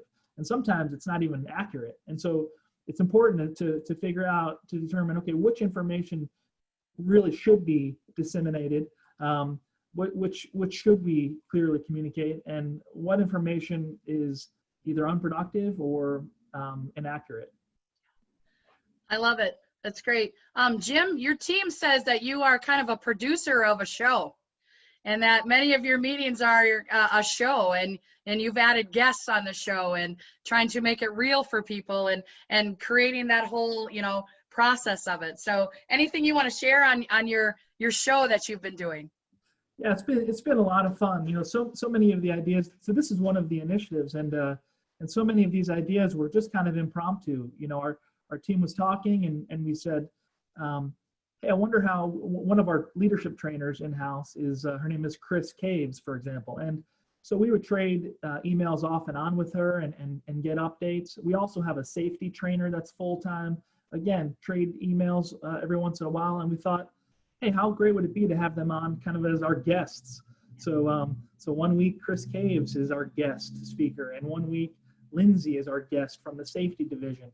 But we've also brought other random guests that maybe aren't even part of our immediate group that we communicate with, just to get to know them a little bit better. And so, you know, there might be a situation where one of us is walking down the hall and realize, hey, it'd be really, really neat to introduce if our team got to know you a little bit better. And so it's become a kind of, you know, standardized process now. And it's fun. Again, you know, it keeps things lively. So. Well, and it helps reduce, I think, sometimes the fear factor, because you're shifting your language. So I'm a former Disney employee, and it's all about the language. You know, it's about creating the guest experience, and you're not a worker or staff member, you are a cast member. And again, everybody was on first name basis. So creating, I think, that culture helps reduce some of the fear as you're making changes. So kudos to you. I'll be calling you for a guest appearance sometime, Joe, because it sounds like a good time in your area. Love it. Carrie, Kurt, anything you want to share in regards to how do we reduce some fears in our team and what has worked for us? I'll dovetail. This is Carrie. I'll just dovetail off Jim a little bit. He touched on, you know, if we're showing fear, again, back to if you're adrenalized, that's very toxic and it comes off. And just to show, even if we are fearful, which it is a scary time, and we should have a little bit of fear because it's very contagious. We're dealing with a virus that we've never seen on this level before. But just to ensure that we're here, We have safety protocols in place that have proven to be fairly effective. And just to show that, you know, we're going to support all the students, we're going to support you.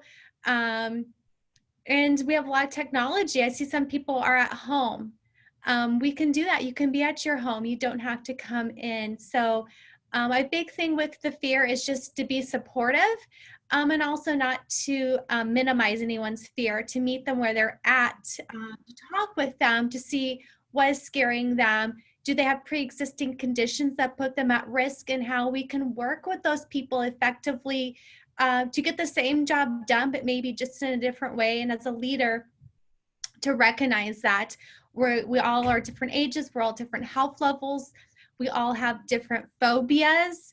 I think of the people that were germaphobes before, my goodness, they must be really in a panic, but just say, we know we have our PPE, what would make you comfortable, and just to meet them at that level to help with that fear. As a leader, I think that's very important, and I think our college is doing a great job of doing that, and so are a lot of colleges as well.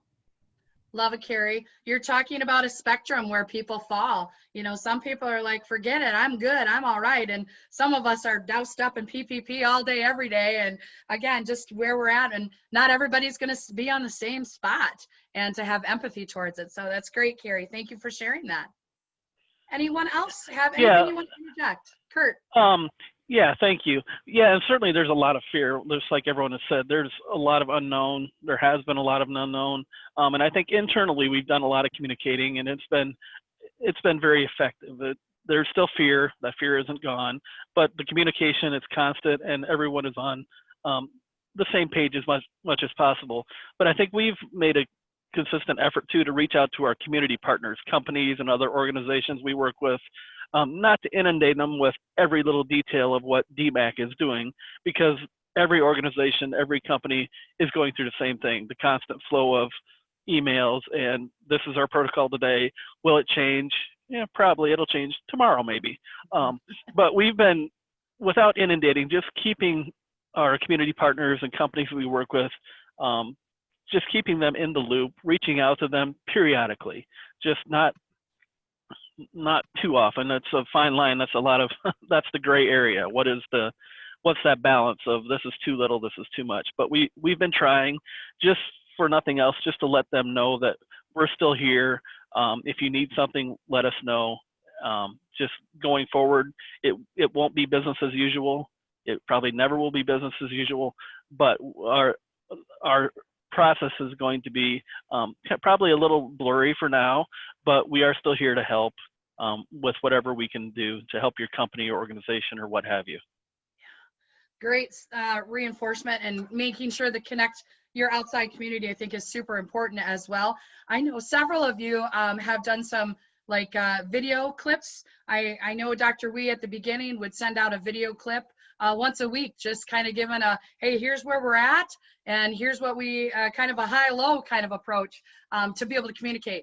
Over communication is so necessary right now, and sometimes people feel, oh gosh, I'm overwhelmed by it. But again, when we're in kind of that COVID brain situation, sometimes we need multiple messages coming through. So being able to share updates, where are we going, what's worked. Dr. Wee, I kind of put you on the spot with your videos, but is there anything that you want to share about kind of the reason behind the videos and what's been helping with that communication? Well, the thing is that since we are not able to see each other, the video is the next substitute, so that they're able to hear me and see me as well. And I've done during the COVID several of those Zoom sessions with everybody. Sometime if there are things pertaining to our staff colleague, I will have a visit with them on Zoom, sometime only with the faculty, and sometime as a group. And recently, we just went through our Higher Learning Commission accreditation in the midst of COVID. Holy cow. So when that was done, I did a 3-minute video just to give everybody a recap, but most importantly, to show everybody how much I appreciated what they did.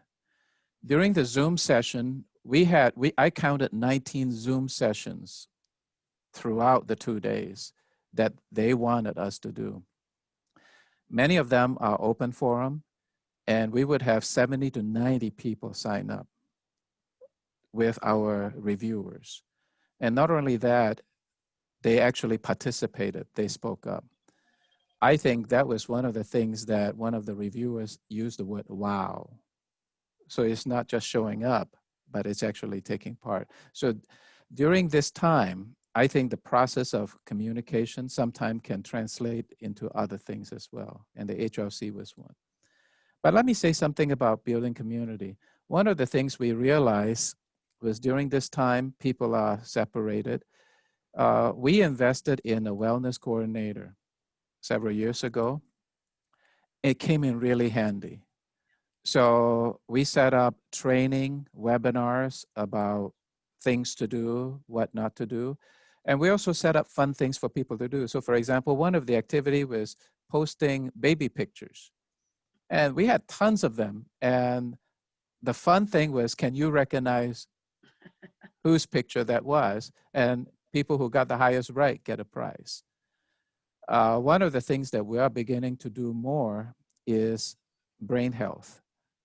And we're bringing in speakers and all that, not only for the faculty and staff, but also for our students. Because as this pandemic drags on, it's amazing how much it impacts our well-being.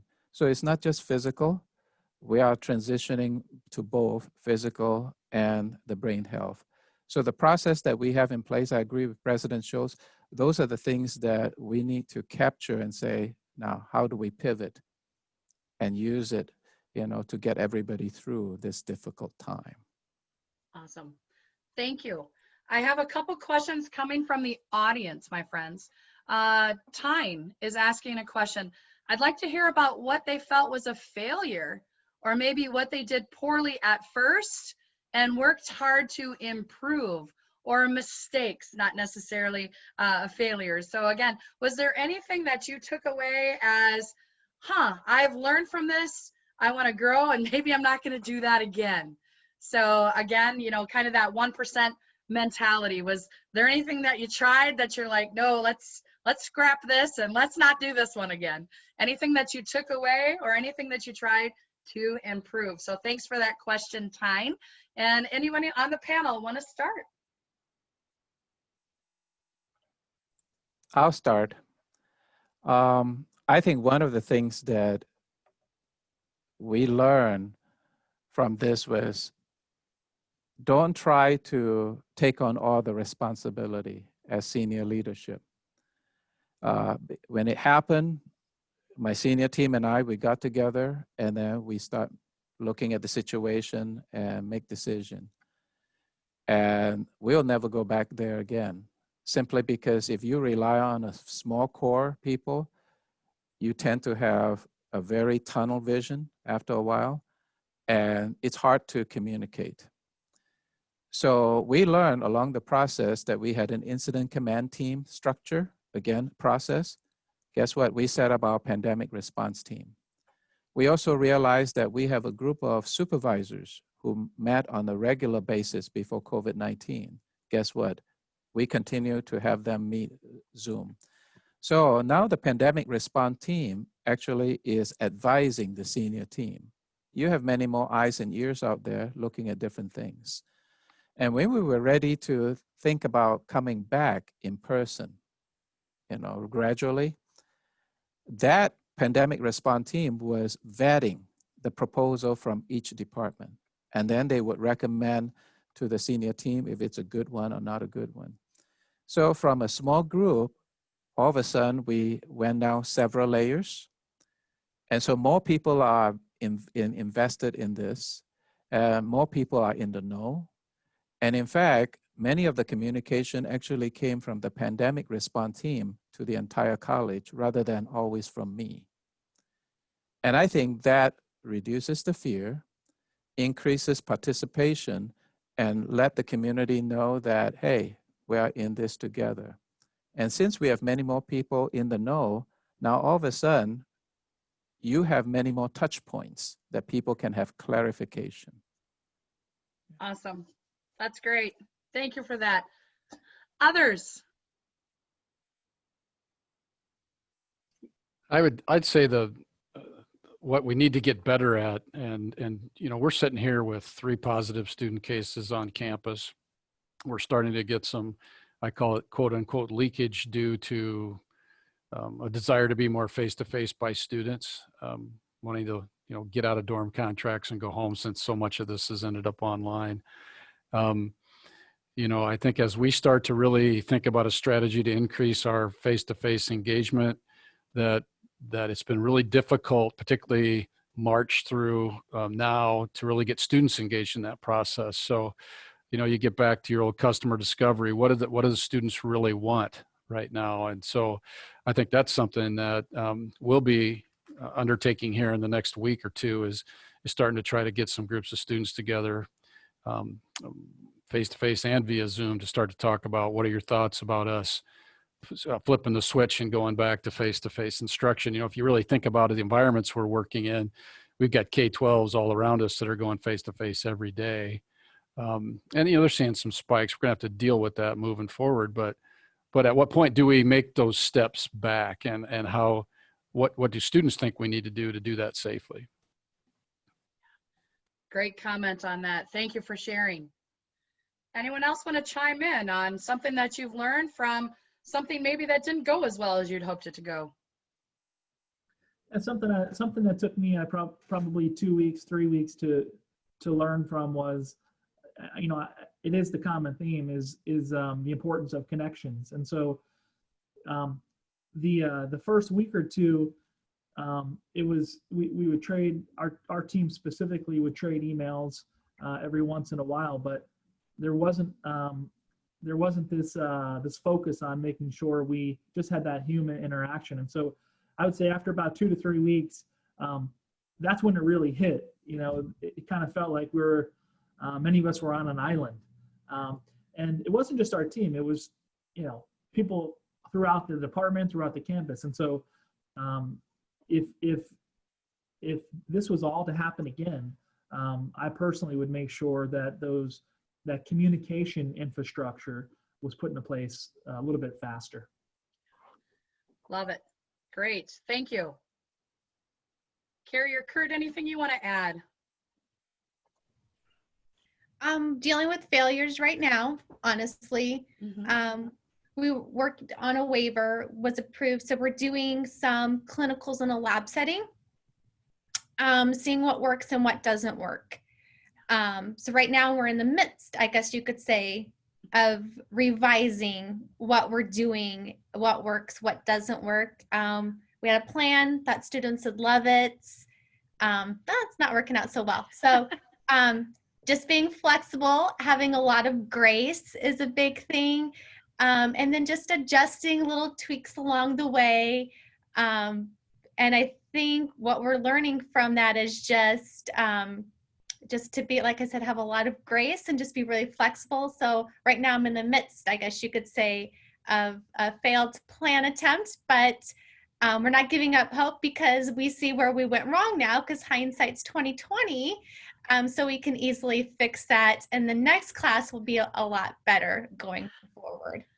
I love it, Carrie. Yeah, looking back, it's a matter of what did I learn from it?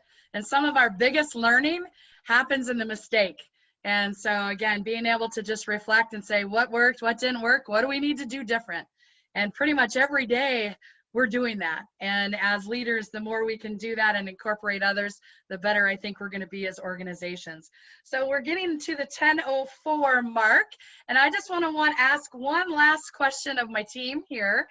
If you were to give advice to yourself back in March, knowing now what you know, what advice would you have given to yourself back on March 17th when everything shifted and changed? So looking back and what you've taken away from this experience, and you've reframed it and had a chance to really reflect and focus in on your passion for education, what advice would you give yourself back in March, knowing what you know now? I'll go first. I have a lot of advice to give myself.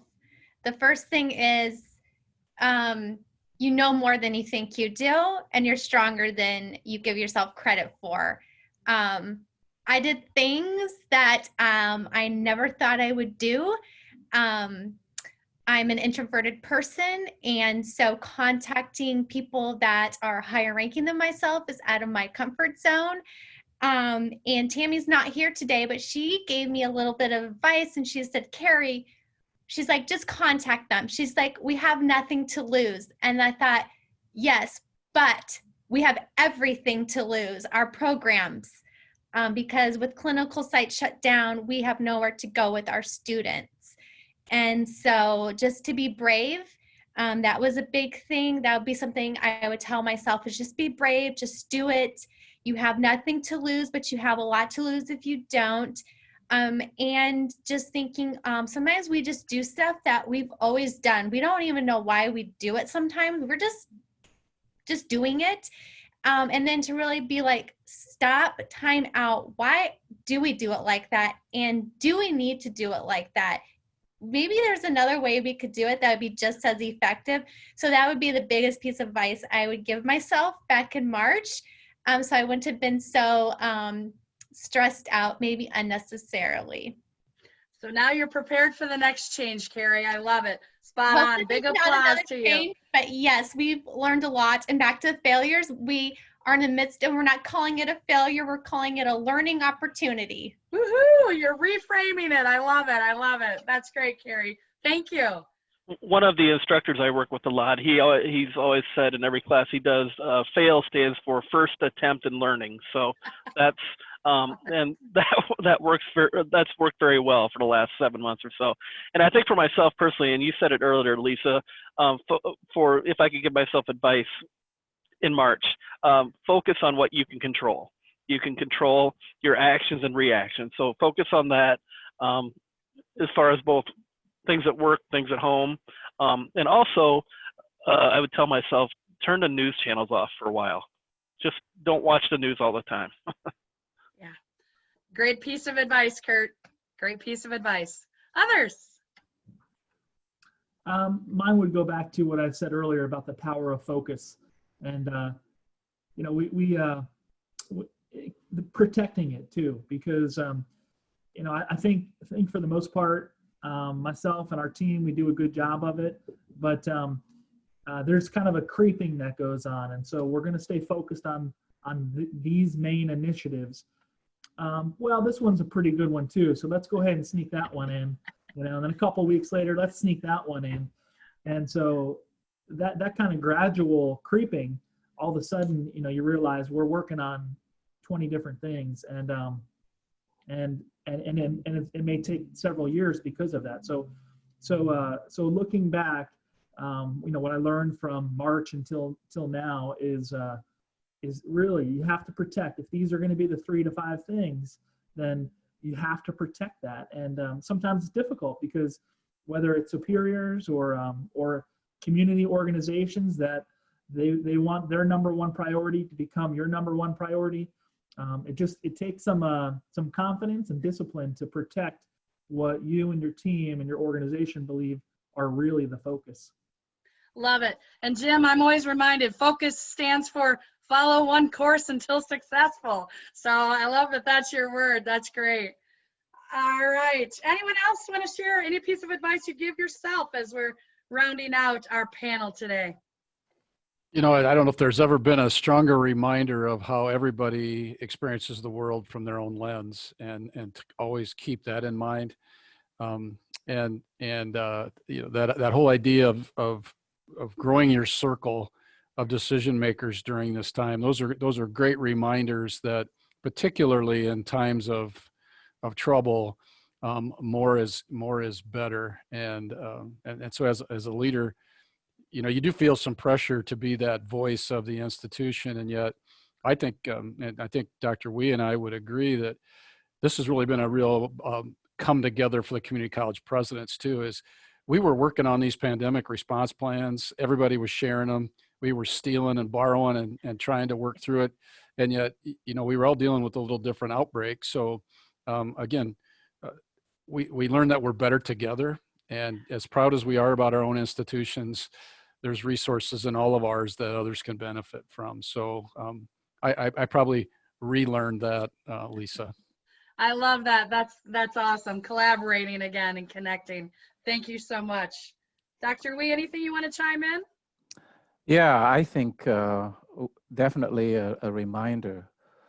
Worrying does not solve the problem. You know, when we are worrying, we're not working towards the solution. And most of the time, many of the scenarios, terrible scenarios that we can construct in our mind, they don't happen. And so we get wrapped up in that negative energy, and we never really channel it into learning forward. As I said, we don't learn forward, we just stood there worrying. So that's a very good reminder for me. Yes, we shoulder huge responsibility, but we have a lot of people around us. You know, we are surrounded by great colleagues. We're gonna get through this together, and we are. Like I said, we're still here. So that was a good lessons learned from me. I love it, my friends. Quick shout outs, applause. No, none of this, all of this. Feeling the love from you guys. You guys are, again, epitome of fabulous leaders. And thank you so much for taking time to share your insight, because it's so important for us to realize that, again, we're all in this together and we're better together and we're connecting. So thank you so much. Round of applause virtually for all of your great answers today. And Amy's going to take back over and share kind of the logistics for the rest of the day. Yeah, sure. So first off, I want to thank all of our panelists for joining us today. I think I can speak on behalf of all of us here that the content, the experiences, the insight, your leadership that you have shared with us, you know, not just today, but throughout the course of the last few months and beyond. You know, we couldn't have done it without you guys. We appreciate it more than we can say. And so thank you so much for sharing with us, for leading us, for empowering us in our jobs. And thank you for being here with us today. Lisa, thank you. This has been a phenomenal panel. Your energy is just contagious, as you, I'm sure, hear very often. Thank you for sharing your insights today. We really, really, really appreciate everything. At this time, Jamie Malik, she wants to speak to a few logistic things for the rest of our day. And once Jamie is done, we're going to go ahead and take a break till about 10:30, where we will continue. I know we asked you guys to turn off your cameras here so we could see the panelists. When we come back at 10:30, go ahead and turn your cameras back on so we can engage with our next session. So Jamie? All right. I know I'm the only thing between you guys and a hot cup of coffee, so I will make this very quick. We have links, different links to all the Work-alike groups. Some of you did not receive the email I'm finding that had those links. So in the comments here, once everybody's done telling Lisa and the panelists how awesome they are, I am going to post in the chat box a link that will take you both to today's agenda. And if you scroll down on that agenda, there's a button at the bottom that will take you the list of the Work-alike group. So this website is kind of a one-stop shop. You'll see your agenda. You'll find where you can find Work-alike group links. So just know that that's there for you guys to check out when you come back. Okay, so thank you, Jamie. We'll go ahead and wrap this up, take a break, and we will see you all at 10:30. Woo!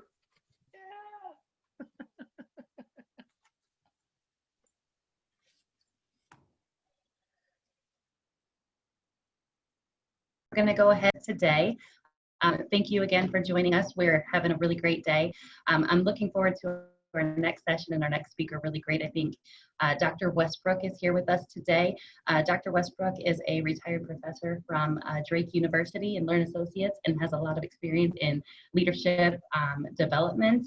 And the content he's going to share with us today is just so relevant to our environment. And we are really looking forward to your session. So Dr. Westbrook, when you are ready, feel free to take us away. All right. Well, thank you so much and good morning. I'm pleased and honored to be here, as Amy has said, and thank you for the great job that you have done, Amy. I just recently finished at Drake as a professor of leadership studies, and like a lot of my colleagues, do continue my work in a company that I call Learn Associates. So I'm hoping you're seeing the slides, and perchance you might have gone ahead and copied the handout. If not, you can copy it later. Let's just go. I just wanted to share a little bit of my background on this interest, a research interest, a facilitation interest in happiness and happiness at work. About 15 of my Des Moines colleagues and I attended what was my first MOOC. These are massive open online courses offered now all over the world. There's over 2,500 now. They're free, and people all over the world can take them. And we took a course from MIT called Leading from the Emerging Future from Otto Scharmer. Wow, Otto Scharmer, one of my heroes. And here he was, free Otto. And you can imagine the technical capabilities from MIT, amazing. And this course was just mind-blowing, transforming for me to hear from Otto Scharmer, to be a part of a worldwide community of, in that session, 25,000 people joined that particular MOOC, 25,000, and he offers them every semester. It was so good, I actually got quite depressed. You know, thinking about free Otto Scharmer and the capabilities of MIT. Drake couldn't touch that capability. You know, to be honest, we're good, but we're not MIT. And certainly, while I think I have a lot of skills and talents, I'm not Otto Scharmer. Heck, I use his stuff in my classes. So I got so kind of depressed that I ended up taking a second one, this time from Cal Berkeley, on the science of happiness. Equally fantastic. Well, this time I said, well, if you can't beat them, join them. So I contacted the faculty at Cal Berkeley and asked if I could use their class as an overlay for a 1 credit hour course I would offer at Drake, and they allowed it. Thinking I would maybe have 8 or 10 brave souls, I didn't put a limit on my class, and finally the registrar called and said, you've got 50 in your class. Do you want to kind of call that a class, which I did. But this then launched my interest in the whole notion of happiness. They subsequently came out with a course called Happiness at Work. Other people from around the world have done so as well. And as you can imagine from Cal Berkeley and all, the resources that are available, and again, for free. So it's really, really pretty cool. So from that all, I figured, you know, it's time to get happy. But what is it? And how does it impact you as a person, your family, your students on campus, and your community? And I'm going to touch on some things. This is a condensation of a longer session that I have done for companies and community colleges and the like. So I want to just go through some of these things. We'll take time to pause a little bit and answer some questions. But one of the things you should know as a tenet of happiness is, whoops, now why isn't that advancing? Okay, the foundational principle of happiness that comes out of all of those courses and all of the research is that the happiest people in life are the givers, not the getters. In fact, most all religions that have been studied, and this came out of the science of happiness, is that tenet of it is better to give than to receive. So you will see that in a lot of the general principles that create our happiness, and pertinent toward our students, pertinent toward us. So let's start with a few things that happiness is not. First off, momentary positive emotions. We all want them. You know, I love a good roller coaster ride and amusement. I think I'm kind of upbeat. I have pride, but that's not the general sense that creates and maintains happiness. It creates some happiness, not maintains. Maintain a state of perpetual cheerfulness, yeah. I mean, look at Lisa. She was so upbeat. She did such a wonderful job just keeping that enthusiasm going. But that perpetual notion of cheerfulness may not be honest.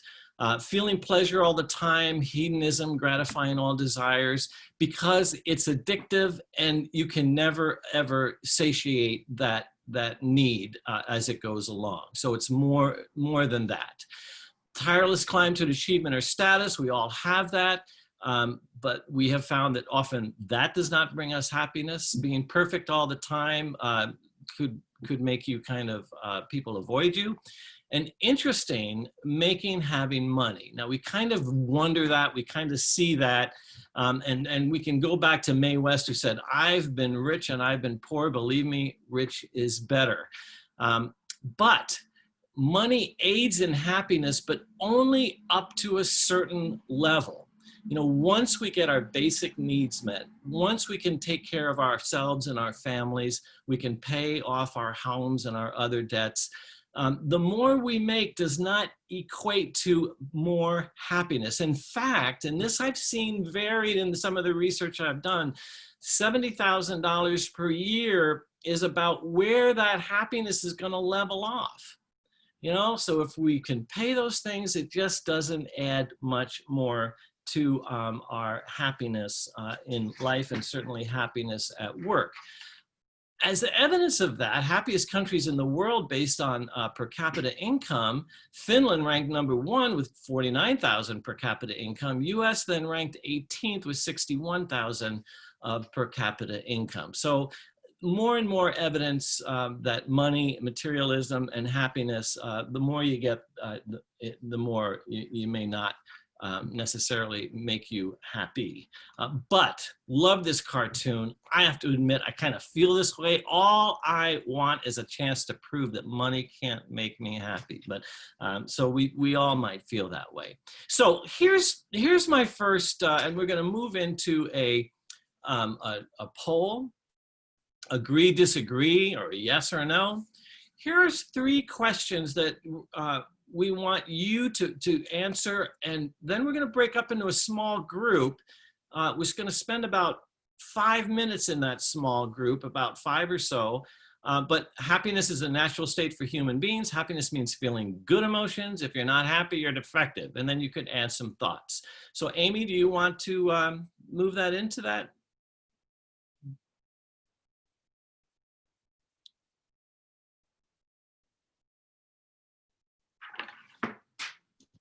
Just a quick note for those of us here, if you are assigned as a host or a co-host, you will not be able to participate in this poll.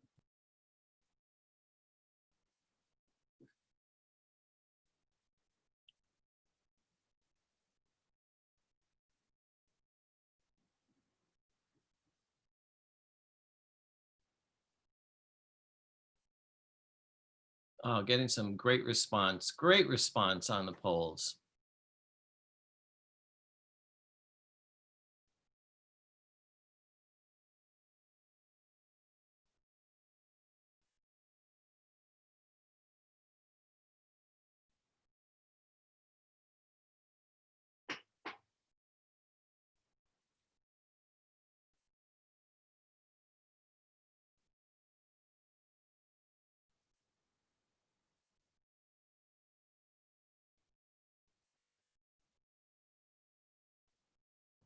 Okay, Tom, there wasn't an area for participants to add their thoughts, so we might just want to have a little bit of conversation Sure. when you're done with.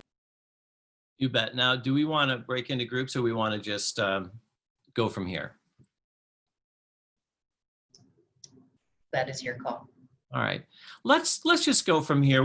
I think we're going to have plenty of material, and so you see on the screen now where, in terms of people that agree or disagree with those first 3 statements.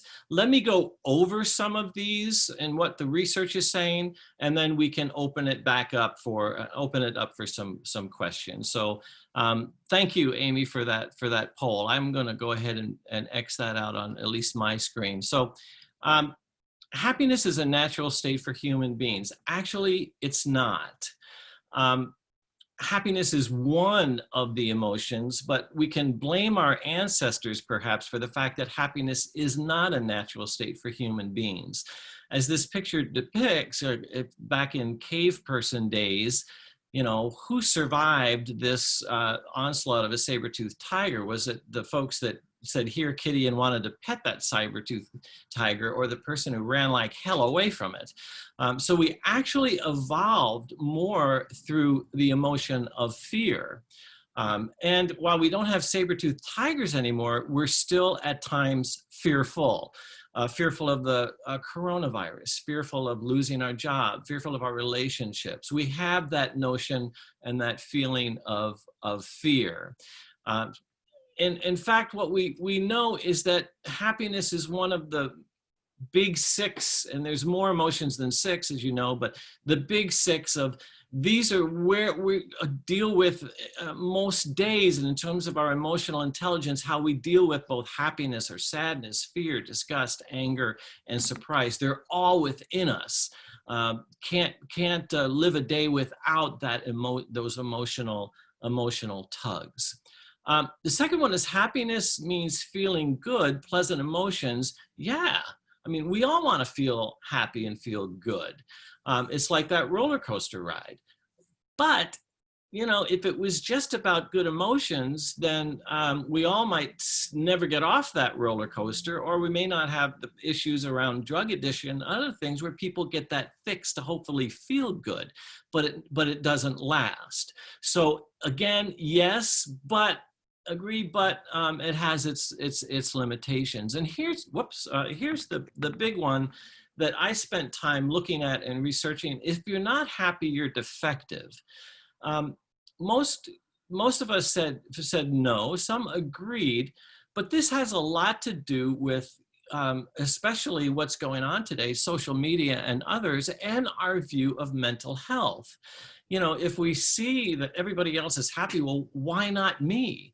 Or if your teenagers are on social media and as depicted in Instagram and others, they're only seeing their friends in the happiest of moments, happy, laughter, smiling, and they're at home miserable, you know, then you can maybe begin to think that, hey, why aren't I happy? What's the matter with me? And the fact of the matter is, it may not be anything wrong with you, or there may be something going on that you might want to address. So again, it's time to get happy. And happiness defined, and you have this on the sheet that I gave out, is that experience of positive well-being, joy, or contentment coupled with the sense that life is good, meaningful, worthwhile.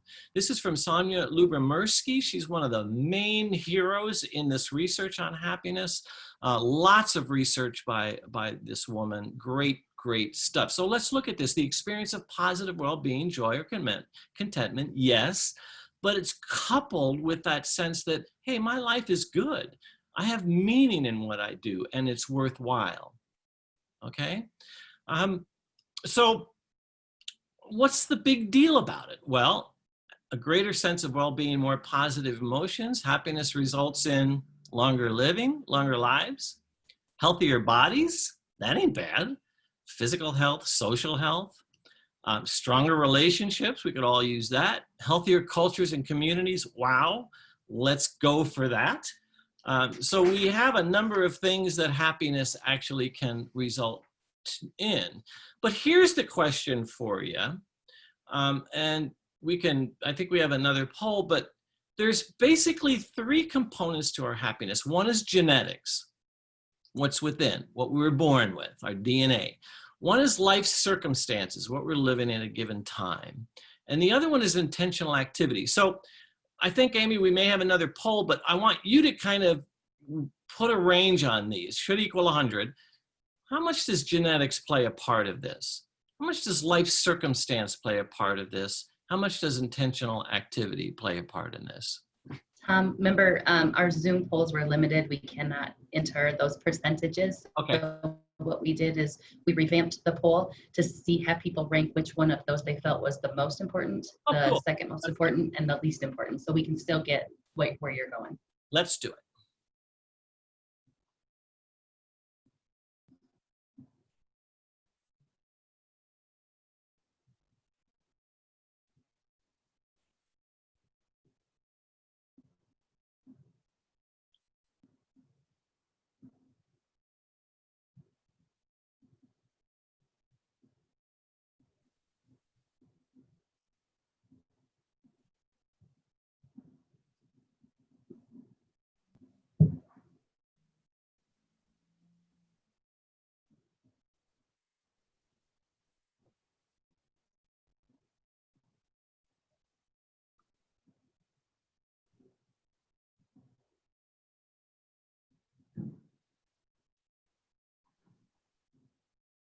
Oh, great stuff, guys. Great stuff.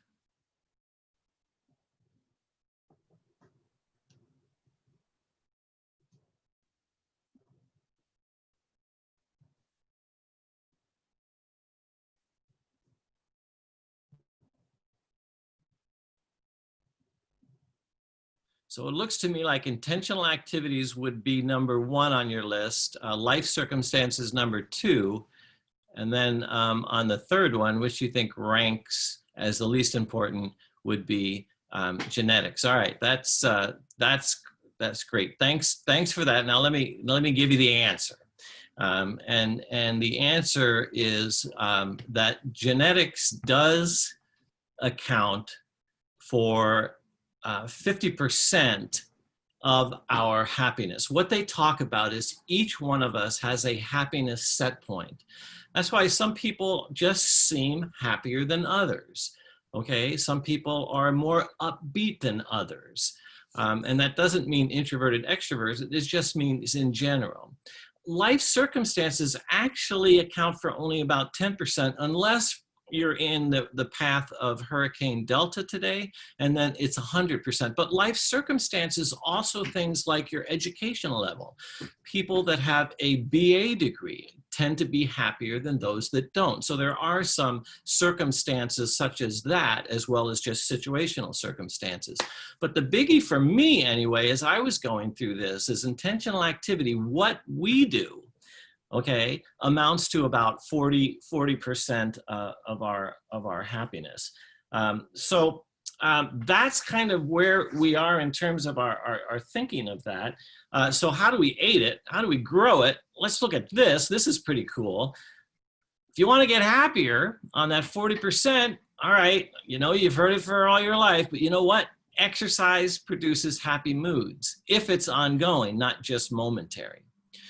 A lot of research on sleep. We're going to talk about that a little bit later, but people who get more 7 to 8 hours a night, plus as we're going to see, a nap in the afternoon, my gosh. I know you're saying, well, who's got time for that?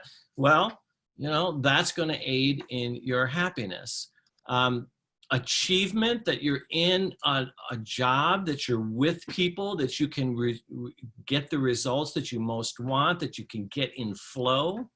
And then social connections, which we will see as well. So we'll move then to happiness at work. That's our personal thing. Well, happiness at work is very, very similar, but we can't really separate our happiness as a person from work in all regards. So overall sense that we enjoy our time, personally driven to make progress, and know that what we do matters at work. That's our basic definition of happiness at work. And I love the earlier conversation, because happiness at work results in things like being more innovative and creative. That's why there's such an interest in this stuff. Higher quality work, better solutions and negotiation. Managers, leaders, you guys who can cultivate that happiness and connection on your campus, in your family, in your community, will have more productive and better health profiles. Guys, just like we've learned in emotional intelligence, your mood matters. Your mood matters.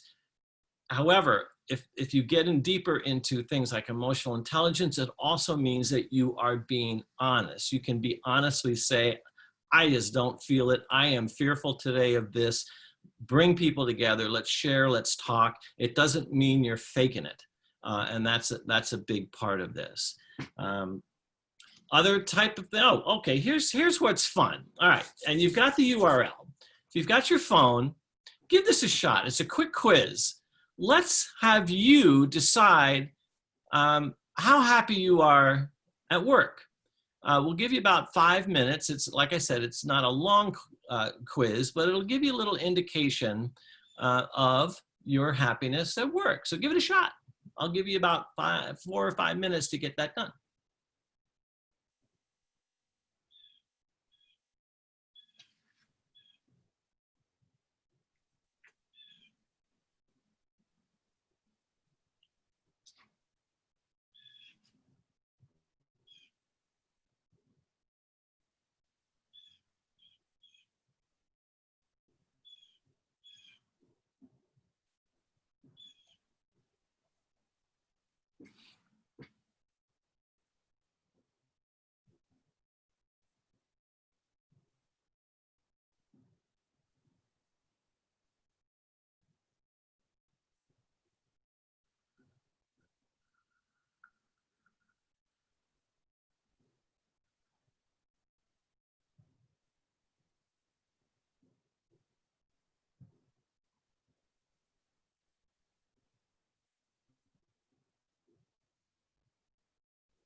Is the URL working? Are we good? It took a while to do it on our phone, so I just typed it into the chat, Tom. I think people are still taking it now. Yeah. Okay, good. Thanks. Oh, good. Thanks. Okay. Escape this now.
Oops.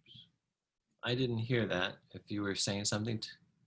I was just going to ask how everyone was doing on this quiz, if we're ready to keep moving or still need a minute or two.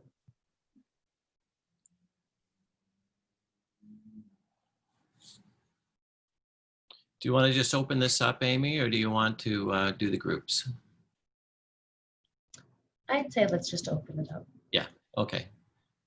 All right. So, Amy, you're going to start us off. Did you do it? Did you do the quiz? I know you did.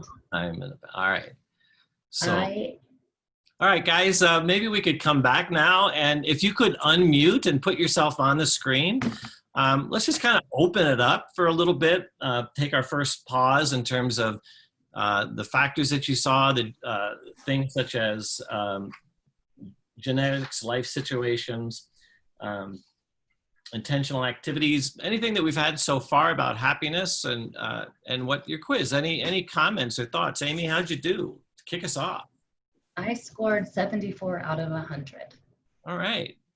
All right. So that's pretty good. That's pretty good. What's the main takeaway for you, or the thought that you have on that? You know, I think I'm doing pretty good about being happy in my work, but maybe I could do better. I would say being able to recognize the good I do and not always strive to be perfect. Yeah. All right. There you go. Good. Others, what comes to mind, or thoughts or questions might you have?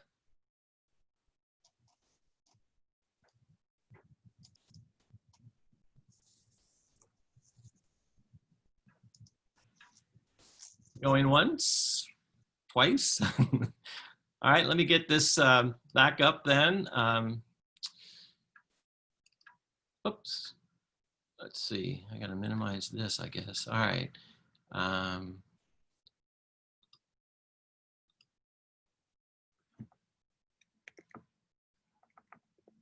right. You've all then have, I've done the chat, the quiz. You've got a certain indication of where you stand. So let's just kind of keep going. How about factors supporting the happiness? And this is where we'll spend the most of the hour that we have left here. For the folks at Berkeley, they came up with the acronym PERK, as in perk up your happiness. And there are 4 areas in terms of the intentional aspects that we can do fall in the area of a certain purpose that we have, engagement, our resilience, wow, do we need that today, and kindness. So I can't go over all of these in depth, but let's at least look at how they're defined. So purpose, knowing that your life work matters, that you're in a place that you can get results, that you're getting some acknowledgement of your work, that you have people and peers that you enjoy working with. When you can make that value contribution to others or to society that you feel really defines you. You were made to do this, in essence. Engagement is that positive, fulfilling activity, work-related state of mind. How engaged am I in terms of what I am doing with others? Am I all in or kind of all out? Where would you range on that? Are you bringing your best to your work relationships? Resilience, and this was a big, we spent a lot of time, and there's a lot of MOOCs and a lot of course and a lot of research now on resilience, able to handle adversity with grace. And I think that was a lot of what you were talking about in the previous session, how you face challenges, how you recover from setbacks is a big thing. Making that mistake, and I love that acronym FAIL that was stated in the previous, and able to resolve conflict at work and at home. And then the other one, which I love doing the research on and seeing and has changed some of the practices that I have, is just kindness, both to yourself, being kind to yourself, and then being kind to others. So I want to look at these. We're going to skip the purpose, but I want to go to first, engagement. Engagement is that positive, fulfilling activity, work-related state of mind. How much vigor you have toward your work. Are you in flow? Where is your energy right now in terms of your work? And if you look at some of the research, we have an awful lot of folks that aren't overly engaged. The Global Purpose Index, this is a couple years old now, only 30% of US workforce reported being actively involved, enthusiastic, committed to their work. We can do better than that, only 30% really, but that mirrors what Gallup has found in their engagement studies. And engagement is that sense that you know what you are to do, you have the resource to do it, you're in the right spot, and people recognize you and are rewarded for that work. 51 not engaged, 16% actively disengaged. We can do better than that, I think, especially when engagement is such a big part of one's happiness at work. So here's where I have worked with different companies, and I'm going to show you the results of 3 surveys that we've done.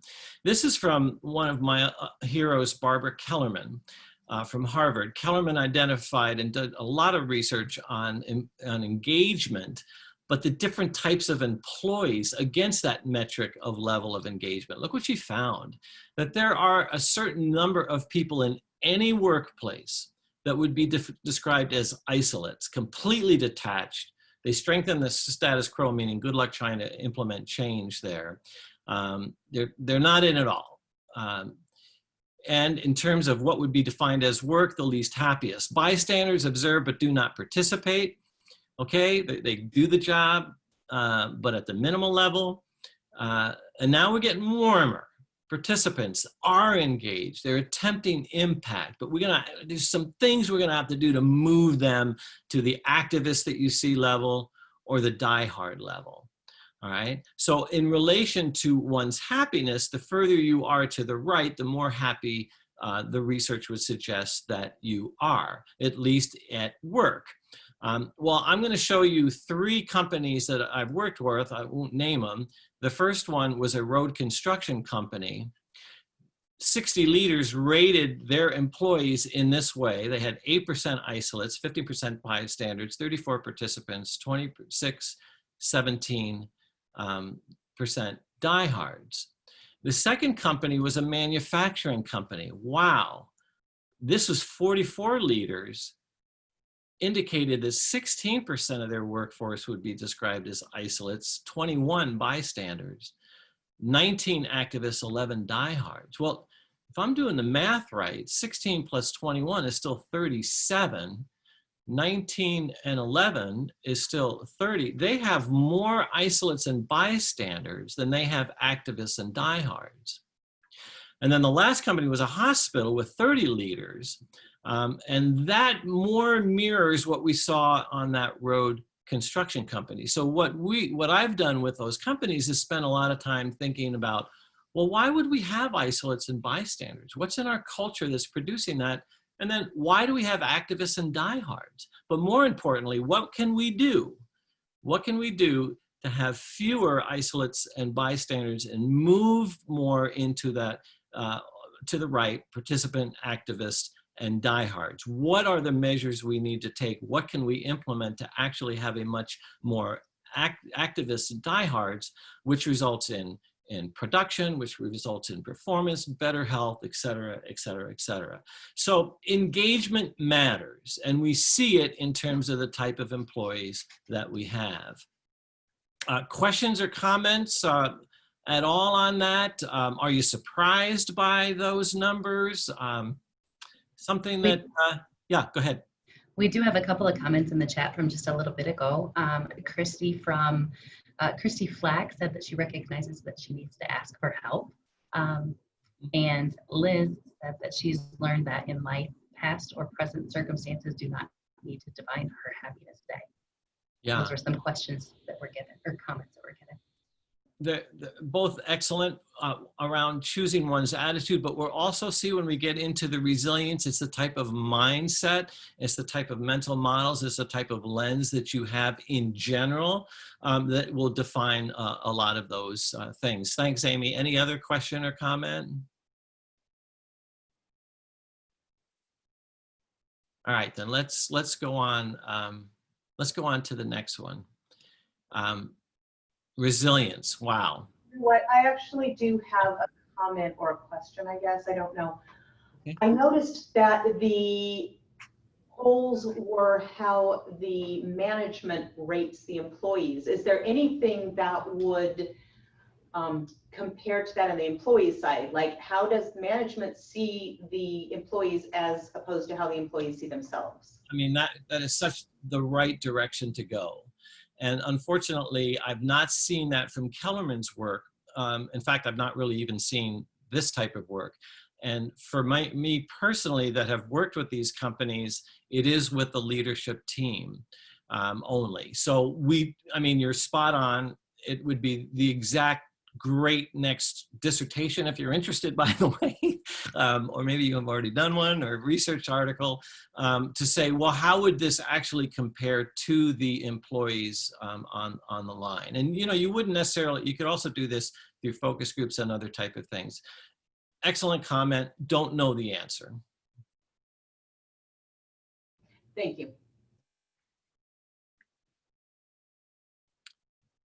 Anything else on the, I mean, it's also, Tom, yeah. Tom, we do have one more. Krista says that she's surprised at the high number of isolates and bystanders. Why would they stay at the organization if they are not engaged? Yeah. Wow. And what you're seeing here is job benefits, maybe the best they can do under the circumstances that they are in. There's a lot of reasons why people stay, and I think a lot of it has to do with the money and the benefits and the fear of what they could or could not do if they were to leave those companies. So interesting enough, and this goes back a few years to the Jack Welch era at General Electric, when they were the company that everybody was studying. Every couple of years, GE would fire the bottom 10% of their employees based on a number of scales. So what they were trying to do in a direct way was get rid of those isolates. I don't know many other companies that have done that, but the fact of the matter is, it doesn't have to be a static state. There are proven measures that you can do. And by the way, those leaders and those employees can come up with them. They know what needs to be done. And sometimes it's the 3,000-pound elephant in the room that nobody's talking about, but nonetheless, I'll give you an example, okay, of company 2, the manufacturing company. There's two two ways we measure as a leader can that are called upon in terms of the ambiance they create for engagement. One is pushing product. You know, can't deny that. We got to get the product out. But the other one is the extent to which they develop an ambiance around a team. This particular company, company number 2, when I asked what percentage of time are you spending on pushing product versus developing the team and being a part and being present in your team's life, so to speak, at work, it ranged from 95% of the time they are just focused on pushing product. So what we've been doing with that company is trying to move and begin to implement ways that they can create more of a team ambiance, a team atmosphere that people not only need to be there for the money and benefits, that want to be there for the ambiance, the teamwork, the camaraderie, the relationships, all those other type of things. Yeah, so it's, I think company number 2 is not uncommon, but I was glad to see company 1 and company 3, road construction and hospitals, were a little bit more. I don't know if we'll ever get rid of isolates or bystanders, but I think we don't have to necessarily be, you know, be, so to speak, stuck with isolates and bystanders. Excellent, great question. I love it. Thanks so much for asking that. We good to go on, Amy?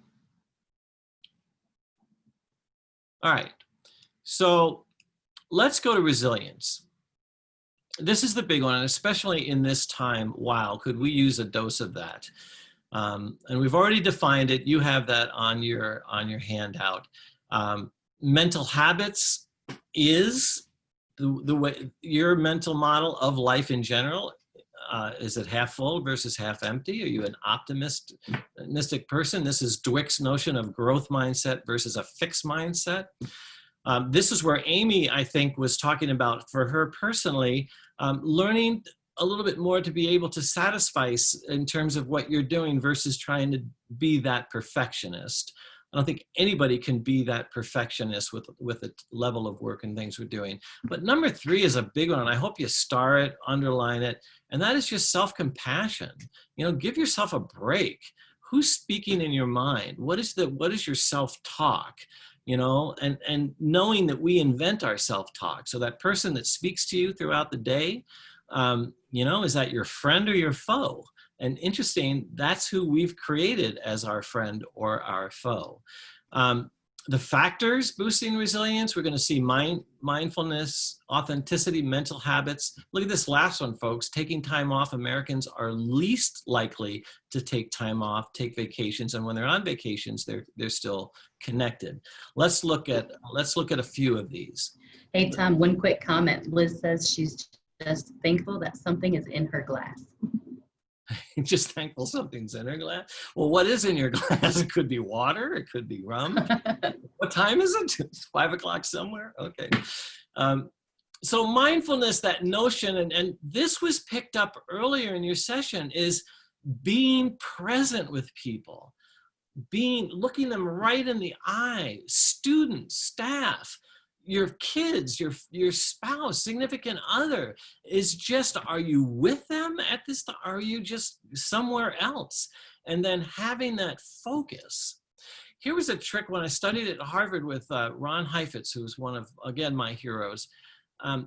When somebody asked Dr. Heifetz a question, he never gave a right answer right away. He would look at you and pause for just a minute and then answer.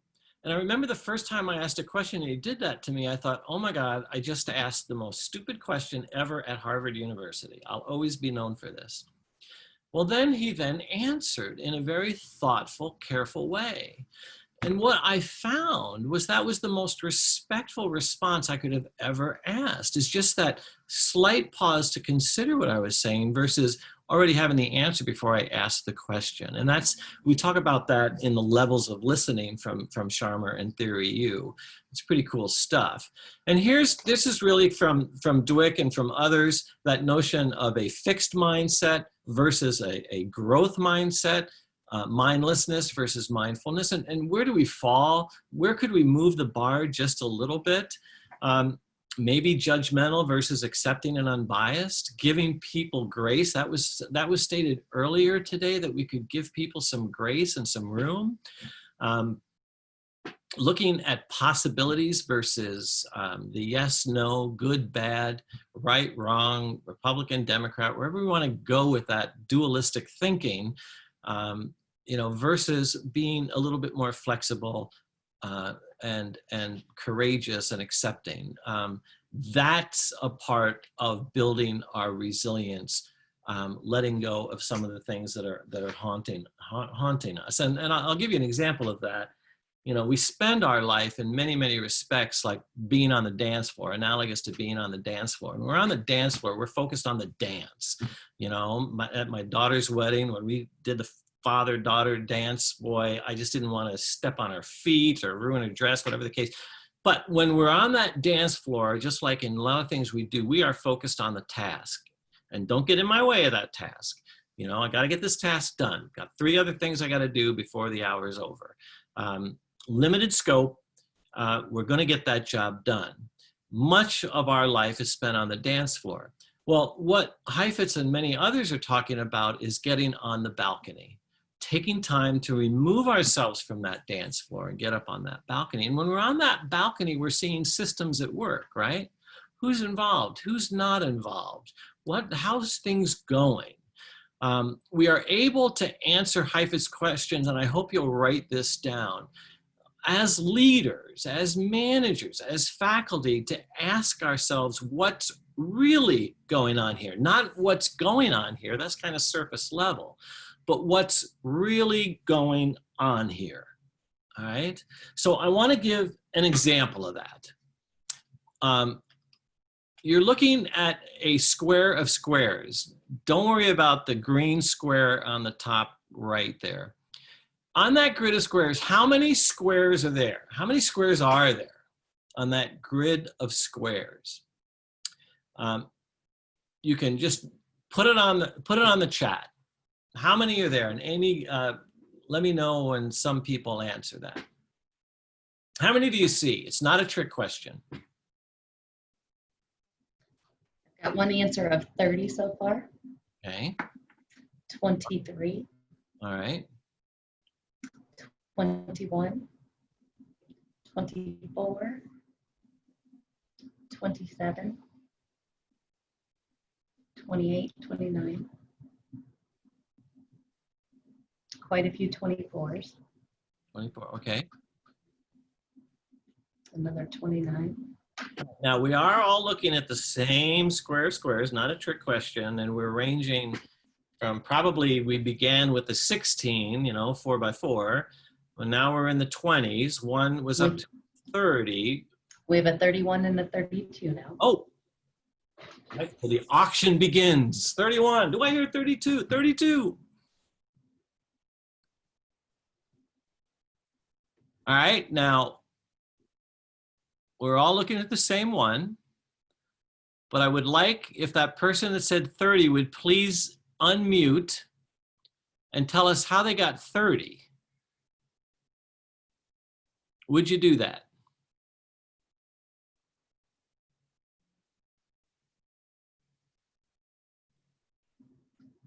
See a couple of 30s. Anyway, pick somebody, Amy, and have them explain, because I shoot this down, I can't see the chat. Our first one is Kelly Prickett. Kelly. Sorry. Kelly. Hey, John.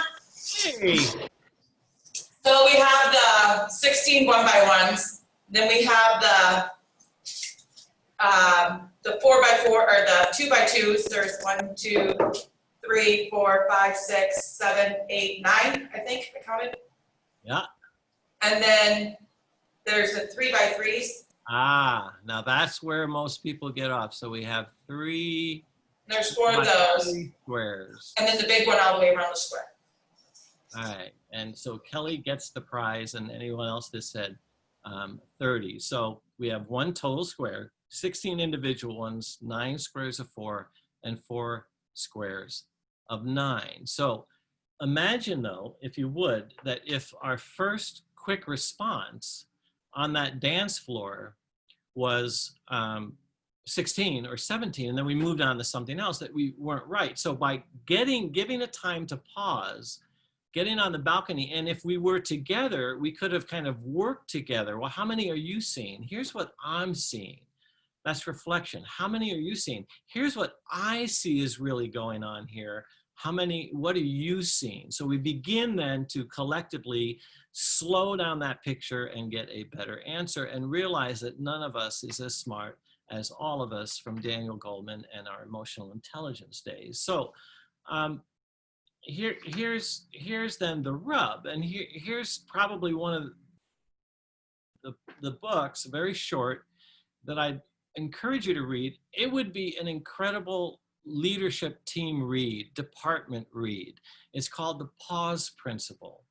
That notion of slowing down the picture, that notion of kicking back before we lean in. Okay, so that pause principle is that intentional process of stepping back. It's getting on Heifetz's balcony. It's understanding that life in this age is both that intersection, times being on that dance floor, but at times being on the balcony with others. Okay, not just me getting up there. And you know, if you're a football fan, you can kind of see the coaches on the field with the players, but where is the offensive defensive coordinator? Often they're up in the stands. Why? Because they can see a broader picture of really what's going on, and then make some changes. So here's some of the recommendations for how we actually can pause, how we can build our resilience. One is just, and doesn't have to be this, but there's so many really cool breathing exercises that you could just kick back in your chair, maybe even on your way to the next meeting, whatever. You just begin to kind of breathe. One is breathing in for 4 seconds, holding it for 7, and then letting it out for 8 seconds. Repeat that at least 3 times. Other times I've seen it's called a 4-4-4-4. You breathe in for 4 seconds, hold it for 4 seconds, breathe out for 4 seconds, hold it for 4 seconds. An interesting thing happens if you do that 3 times, and that is that you totally forget kind of those worrying thoughts that you're in your brain. So tonight, tomorrow night, whatever, if you are up, if you tend to be a worrier at night, try some of these breathing exercises. They really begin to work. We've been working with our Drake students on just this type of pause through the program that I was running. Hey, here's one. A lot of companies now are having renewal zones or regeneration zones. If you want to Google a really cool one, look at what Mount Sinai Hospital has done in response to the COVID crisis that they've been living, and how those doctors and nurses can go to a regeneration zone, a renewal zone, for just a pause that then reinvigorates them to move back onto that dance floor. Interesting, just last week, the US Army's new physical fitness training field manual encourages soldiers to nap.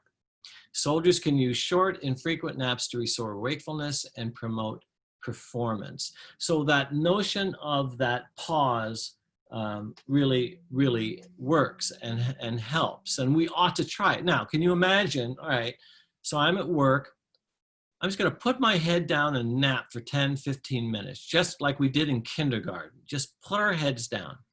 Now, the fear of that is your CEO or your president or whatever, or your boss is going to walk by and see you sleeping on the job, but you could actually show excellent research that those short naps and those pauses actually work. Tony Schwartz from the book, The Way We're Working Isn't Working, excellent book, states that science suggests that we pause about every 90 minutes for about 5 to 10 minutes just to kind of reclaim our sanity, reclaim our energy.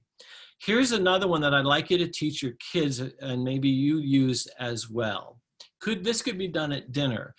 I do this at night, as opposed to ruminating on the 3 things that didn't go well. I'm going to spend time thinking about 3 good things that happened today. You know, what happened today that really defined my day? Good things. Now, I have 2 grandchildren, and the one that's now 5, when we're together at night and you know, after books and that type of stuff, we talk about what 3 things happened today that made you happy. You know, what made you happy today? What a way to go to sleep. You know, what a great way to go to sleep. All right, I guess, Amy, I'd love to see either chat or somebody kind of can talk a little bit about the notion of pause. Do they see it? Are they living just on the dance floor and not taking that time to pause, not getting on the balcony? Do they see how it might help, especially building that notion of resilience? Could we hear some comments? Anybody could unmute and talk or add some things on the chat?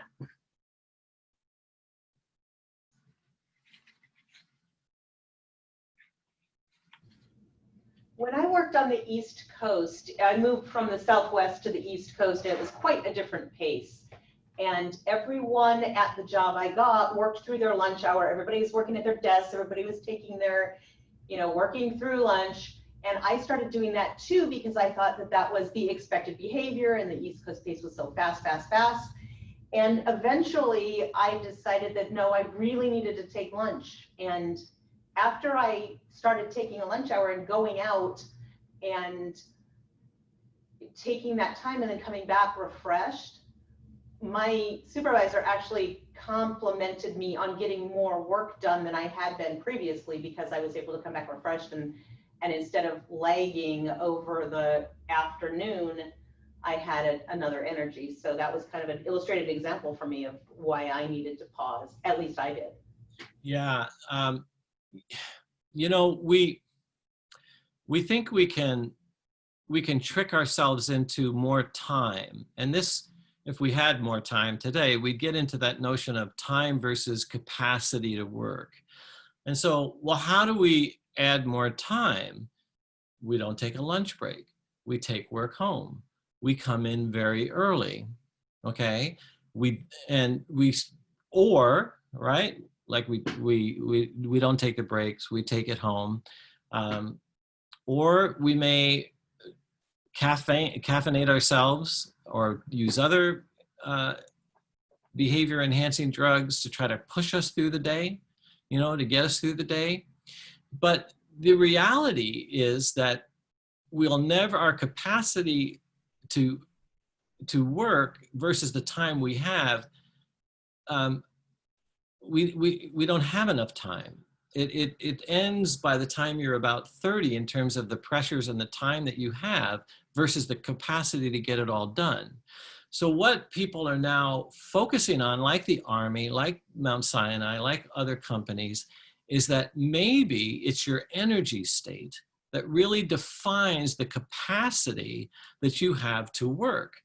And just like all things, athletes, basketball players who are going full bore and then sit on the bench. Well, why do we have them sit on the bench? They're top athletes because they have to restore. You know, our whole life of sleep is a way to restore. So we can try to trick ourselves, but if we look more at our energy state and our capacity versus that time, but I think it's also fair for leaders to begin to set that ambiance that says, hey, you know, look at this person that's actually taking lunch, taking a walk, you know, pausing just a little bit in the day, and the performance. You know, if we begin complimenting that versus work, you know, we can't keep up. We're not robots. We can't keep up as a robot. Excellent, excellent comment. Anything else on the chat or someone wants to say about that? Well, Tom, I can share my own personal experience, I think, from recent history.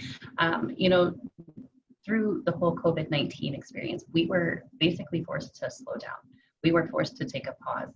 we had to go home. Our lives were kind of on hold. We didn't have activities at night. Some of our work was slowed down.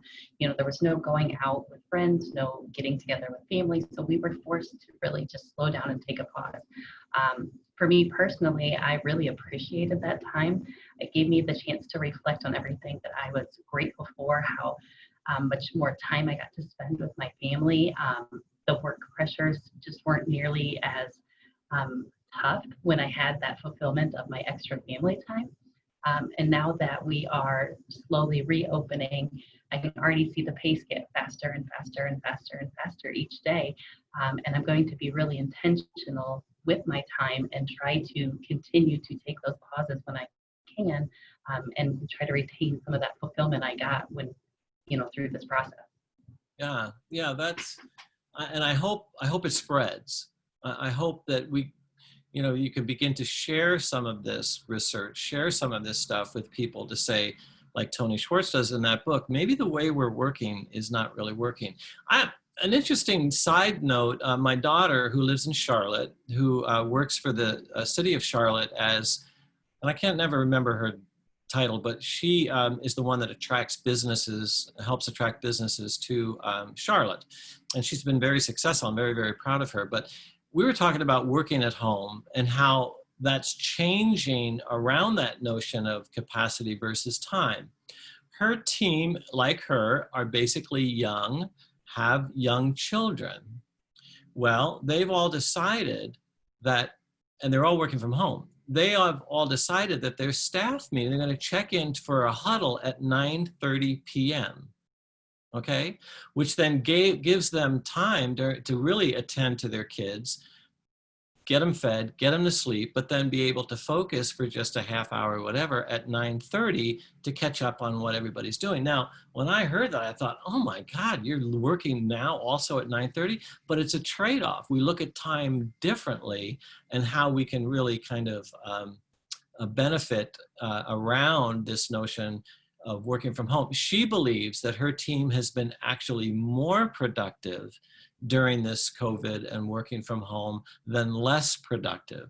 Now, it's not maybe for everybody, but I'm going to guess that we're going to see a major transformation in the way people work coming out of this.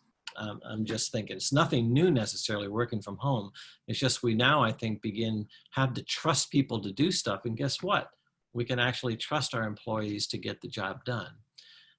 Thanks for that. Any last question about some of the ideas around building that resilience? Yeah, Tom, this is Mike Nye here. Hey, Mike. So for me, a personal boundary that I have found going from industry, coming into the educational world, is that when you're in the industry, you have a physical result, right? So if you come in, you make a task list, you have a physical result. There's a machine that's broke, you've got it fixed. That was standard. You could see it, okay? When you come into the education world, you're more doing, paperwork. There's a lot more background stuff going on as far as building curriculum and getting the backbone of structure going. And it doesn't really seem like there's a physical result to that until you teach that class. Right. So in building a resilience to understand that the work that you're doing and performing, is there a way to transfer that into a physical reality? Well, I was assistant provost, I've been a dean, and I will say that your first point is that the manufacturing companies I work with, the hospitals that I work with, guess what? A lot of them cannot work from home. A lot of them are on the line. That's how the product is being made. But you made, Mike, a good point in terms of, the result. You need to create a certain number of product. It has to be at a certain quality level, et cetera, et cetera, et cetera. You've moved now to education, which I'm happy you did, but wow, what a different environment. But the thing about education, which makes it tough, is that what is our result? Is our result just focused on our students or on our alumni or on our stakeholders? Or for me, going up to the ranks to full professor, on my research, on my presentations, So we talk about, you know, teaching, research, and service to community as being three pillars. Well, my gosh, you know, what do I focus on? How do I define that result? So in education, it's often more nebulous. What I would encourage is, you know, that type of open dialogue, that pause, that getting on the balcony and saying, how are we being evaluated in terms of our results? What are our results? How do we define them, and what do we need to do to meet those demands? Because, you know, you can even say to people, you know, how outside of our department, how do people see us? What is our, what value do we bring to this company? What value do we bring to this community college or this university? You know, but it's going to be a lot more nebulous, which makes education a lot tougher to survive in. So you go to, sometimes you go to things like, well, what's the promotion and tenure guidelines that I'm under?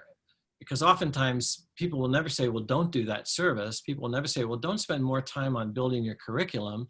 People will never say, don't spend less time with students or with the faculty. And by the way, you need to be on so many committees. You know, I think we also have to tell ourselves, well, what works for me, but what works within the guidelines of what I'm being evaluated on. But education is a tough nut. Mike, I'm not sure I answered that, but those are some of the thoughts I have around what you said. Yeah, it's more of, instead of focusing on the right now, seeing the, yeah, instead of focusing right now on seeing a physical reward for it, it's looking for the future. So that way, when you do have that class or you do have that training, and you see that the student is obtaining that knowledge, you just gotta be patient, wait for it, and know that it's there. Yeah, is what I'm gathering. Is that right? Yeah, and you know, we all have our individual priorities, and I'm not saying that this will work for everyone, but when I was a dean, my first priority was to the students. My second priority was to the faculty. My third priority was to the administration. And man, sometimes I got criticized, you know, why aren't you, you know, spending more time on committees? What, you know, we got to get these reports out.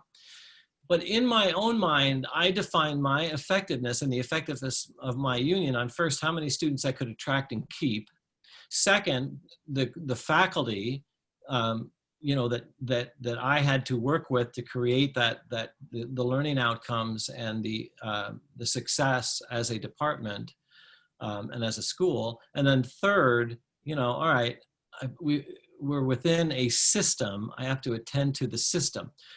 Mike, that's not for everybody. I had colleagues that saw it just the opposite. First and foremost, they were going to please the administration. Second, they really focused on faculty, and if they had time, they would mess with students, you know? So it's kind of an individual decision on times too, but I think I always would tell my provost, here's what I'm doing. Here's why I'm doing it. Now, you know, here's the results we're having. You know, let me know if this is not good or if this is not sufficient. But you have to have some guideline to how you spend that time and what you define as your work. Yeah, excellent, excellent. I'm gonna, if I might, Amy, anything else on the chat on this one, or can you want to go on? All right, let's go to kindness. And I mentioned that this is the one that probably has really done something to me personally, is understanding the power of kindness in terms of building one's happiness in general and one's happiness at work. Friendly, cooperative, supporting dynamics of our life and work. You know, kindness provides the biggest return on our investment for our happiness. And this is a two-way street. We're kind to others, and we're also kind to ourselves. How do we do this? By being present, by having that focus, connecting with others, championing civility and trust. Wow, do we need that? Especially from our leaders, which you all are. Elevate empathy and compassion, which means time, which means listening, which means being there, expressing gratitude. How we handle conflict, expressing forgiveness, apologizing, etc. So empathy, that ability to sense other people's emotion, affective, and then coupled with the ability to imagine what somebody else is thinking. The hope leads that kindness and compassion or pro-social behavior. You see that a lot in how we develop better pro-social behaviors. But here's the one that I kind of want to focus on is just the notion of gratitude. How that benefits our health, happiness, relationship. Acknowledging both the good things in our lives, but acknowledging that source of this goodness often lies beyond ourselves. Just thanking someone or being thanked is more powerful than other kinds of bonuses, including cash at most levels.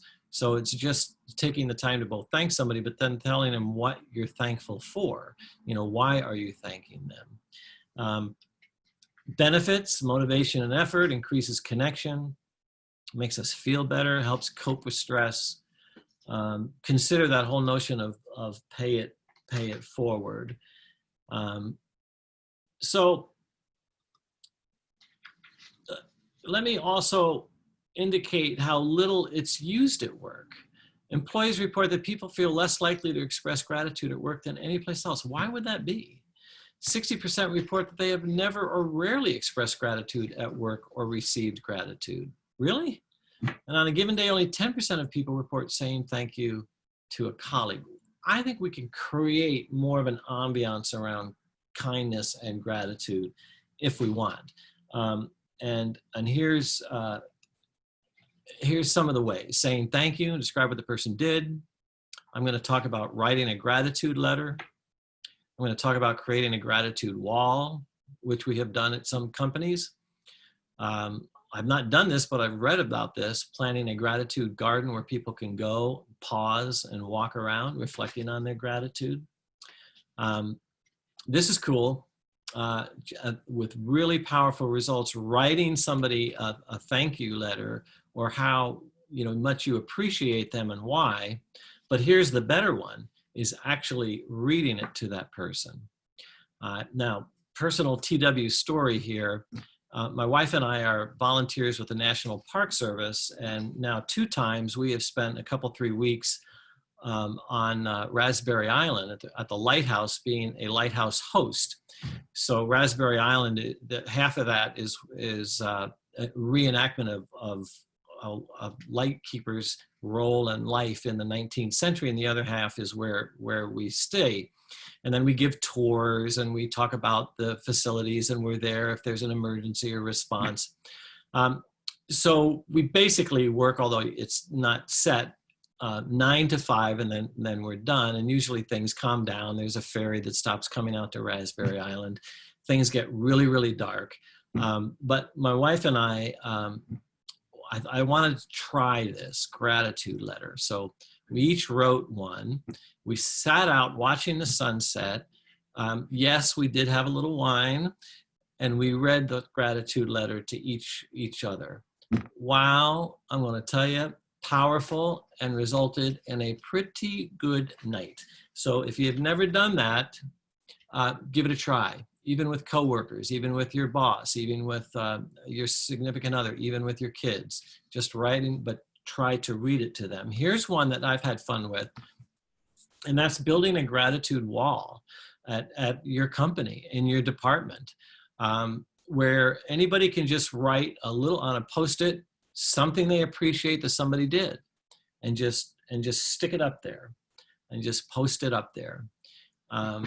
So that's been cool to see how those gratitude walls, and then people kind of take a pause and read some of them, and that's been fun. You can even do it, on a given day or in a department meeting or something like that. So a couple ways that we can show our gratitude to someone or to other people.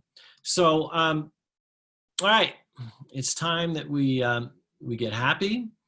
We perk up our happiness. We realize that 40% of it is what we do. All right.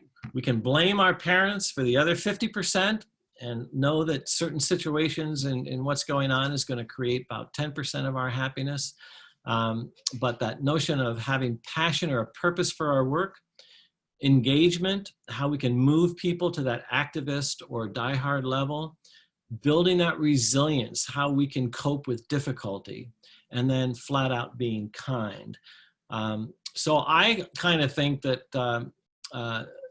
now I'll open it up. I'm going to close this down a little bit. I'm going to try to get you back up here, if I can. I don't know if I can. Well, let's kind of let's process this. And actually, if you're willing, we can just talk for just a second, but you don't have to write it, but as we kind of pause to end and review and reflect, where are you? What's one thing you can start doing maybe a little bit better? What would you like to do a little bit better? So what do you think? Who's got one?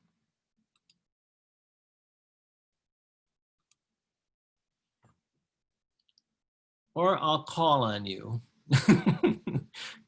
Christy Flack, I see you up there. What's on your mind?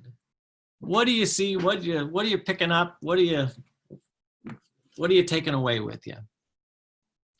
You'll have to unmute. There you go. Okay. So one thing that I need to be more, I posted earlier about asking for help, because that's one thing that I need to do more of. I don't do a lot of that just because I'm in a director's role. So sometimes people come to me for help and I don't always have all the solutions. So I'm just trying to manage that piece. So I took that away. Good. And trying to find gratitude in every day, finding things that make me happy. I have been truly trying to start every day as a fresh day, because sometimes things get piled up and I don't always have a clean, fresh perspective when I come into work. So trying to start each day as an intentional thought that today's a new day. And although I may not have gotten everything I wanted to do done yesterday, today's a new day, and move on. Because when you start your day happy, chances are you're going to have more happiness throughout the day. You've probably all seen it, but do you remember the fish philosophy? You know, and the 4 steps, you know, have fun, be there. Well, one of the things that I'll never forget about that is how we choose our attitude, you know, and we can come in there and have a really good day, or we could go to work and have a really crappy day. And a lot of it is how we define that attitude that we bring. Now, that doesn't let leaders off the hook. You know, you still have to work very, very hard to create that ambiance, you know, for people to be engaged, that kindness notion, to build that resilience as a team, really work on what is our purpose, how do we define our results. But bottom line is we choose our attitude. And I think, Christy, that was kind of reminded me of that. If other people want to put on their video and kind of join a little bit, I would love to hear from you. We've got just a few minutes left. Tom, it looks like you have inspired Jamie to take naps at work, given her permission, it looks like. I'm giving you permission to take. Thank you for that. Right, talk about it a little bit, Jamie. How are you going to do it? What are you going to do? Well, I have a pretty big desk that I can fit under, I think. So maybe I'll start there. Just bring a pillow to work. That's great. And it looks like Teresa is going to let the people she works with know how much she appreciates them moving forward. All right, Teresa, I'm going to put you on the spot. What's one way you're going to do it? Unmute and let us see and share with one way you might do it, if you're willing. Well, I would like to give them a hug, but since that's not legal, Yeah. Before I've made like taken little cartoons off that just said, you know, I appreciate our friendship, or just little things that I find online. I like to print them off and just set them on their desk. Good. I love that. I like that. Yeah. Yeah. And the fact that, you know, you take the time to write it and leave it on the desk or talk to them about it, that's solid. Thanks for that. A couple more. What else might you have? Darla said she is going to be kind to others and herself. Yeah. Yeah. I mean, give yourself a break sometimes. If we had time, we'd go into that whole notion of self-talk and how you can kind of spin that around a little bit, and some tricks around kind of moving self-talk from that negative critical stance to more of a positive growth stance. It's not hard, but it's well worth the time to do that. But the biggest thing is that stop being your own worst enemy, your worst critic. You know, it's Henry Ford that said, if you think you can or you think you can't, you're probably right. So let's think we can. You know, let's do our best. Thank you for that. Others, or Amy, got anything else on that? We just got one more from Jessica. She says she asks her kids every day on the way home, what's one thing that made you smile today? But she has typically forgotten to ask herself that same question. Or have a turn in the car to say, well, here's one thing that I did. So you're modeling the way on that. Yeah, excellent, excellent. Well, any question, any thought, any worry, anything that you're leaving unsettled about, we can maybe address.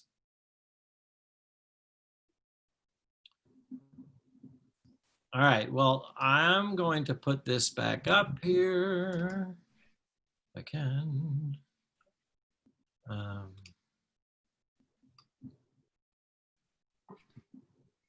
you seeing that again? Yeah. So I guess in conclusion, guys, I believe, and this is from me, that as I have ended my formal work, I'm still doing what I'm doing here, but happiness may well be the sine qua non of one's life and work. And sine qua non is Latin for essential aspect, like in real estate, location, location, location. So it's worthy exploring, it's worthy to share, it's worthy to spread the word that, you know, happiness isn't soft. It's okay to be happy. In fact, it's where you're going to do the most good. So keep that in mind. We've gone over very, very quickly what could be a 4-hour or beyond type of workshop. Thank you, Amy, so much for attending. I know we've got a few minutes. I don't need to leave quite yet. I can put this back down and put you guys back up. Is there anything else that somebody would like to say or talk about in regard to this topic?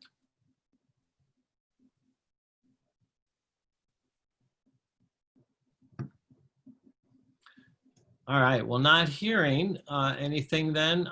Amy, I want to thank you so much again for the opportunity to be here. I want to thank all of you for the opportunity to be here, and best wishes. All right, thank you, Tom. This was a really great session. For those of you who are still here, we've had a really phenomenal morning, and this wraps up our general sessions for the IALL conference for today. We are going to go ahead and take a lunch break from 12 to 1, and then kick off our work-alike groups this afternoon. Everyone should have those work-alike links in your email. Jamie, if you want to go ahead and put that link for our website back in the chat box, that would be great. This afternoon at 1 o'clock, we will be having our healthcare work-alike group, as that is from 1 to 3:45. At 1 to 1:45 is our trades and industry and business work-alike group. 2 to 2:45 state mandated rec and leisure, and 3 to 3:45 is our marketing and operations group. So those should be really valuable for the rest of us this afternoon, and continue our conversations and our networking. And then at 4 o'clock, don't forget to come back to this link, this general session link, and we will be having a fun social hour to end our day. Does anybody have any other questions before we go to lunch? Or Kurt, Jamie, Andrea, do you have anything else to add? No, thank you, Amy. Thank you very much, Tom, for your time this morning. It's always good stuff. But no, I have nothing else. I hope all enjoyed the morning. Again, there will be an evaluation coming from Amy or Jamie or from somebody. Please take a few moments at the end of the day to fill that out.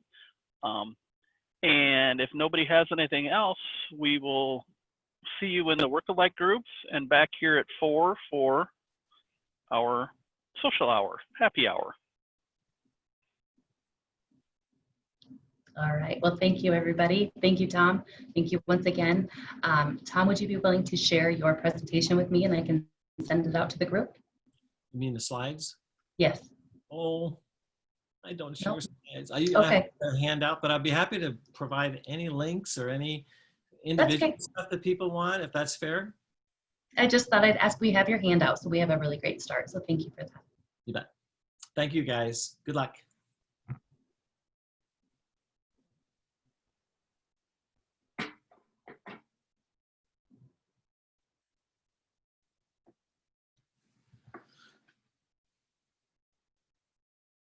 Did that work for you, Amy? Was that sufficient?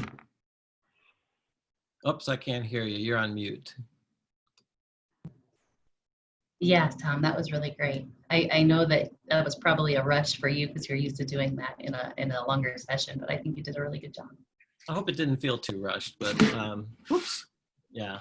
All right. Well, any comments or thoughts from the committee there, the group? We good to go for today? I think we're good to go. Thank you so All right. much, Tom. I really appreciate it. Okay. All right, Thank bye-bye. you.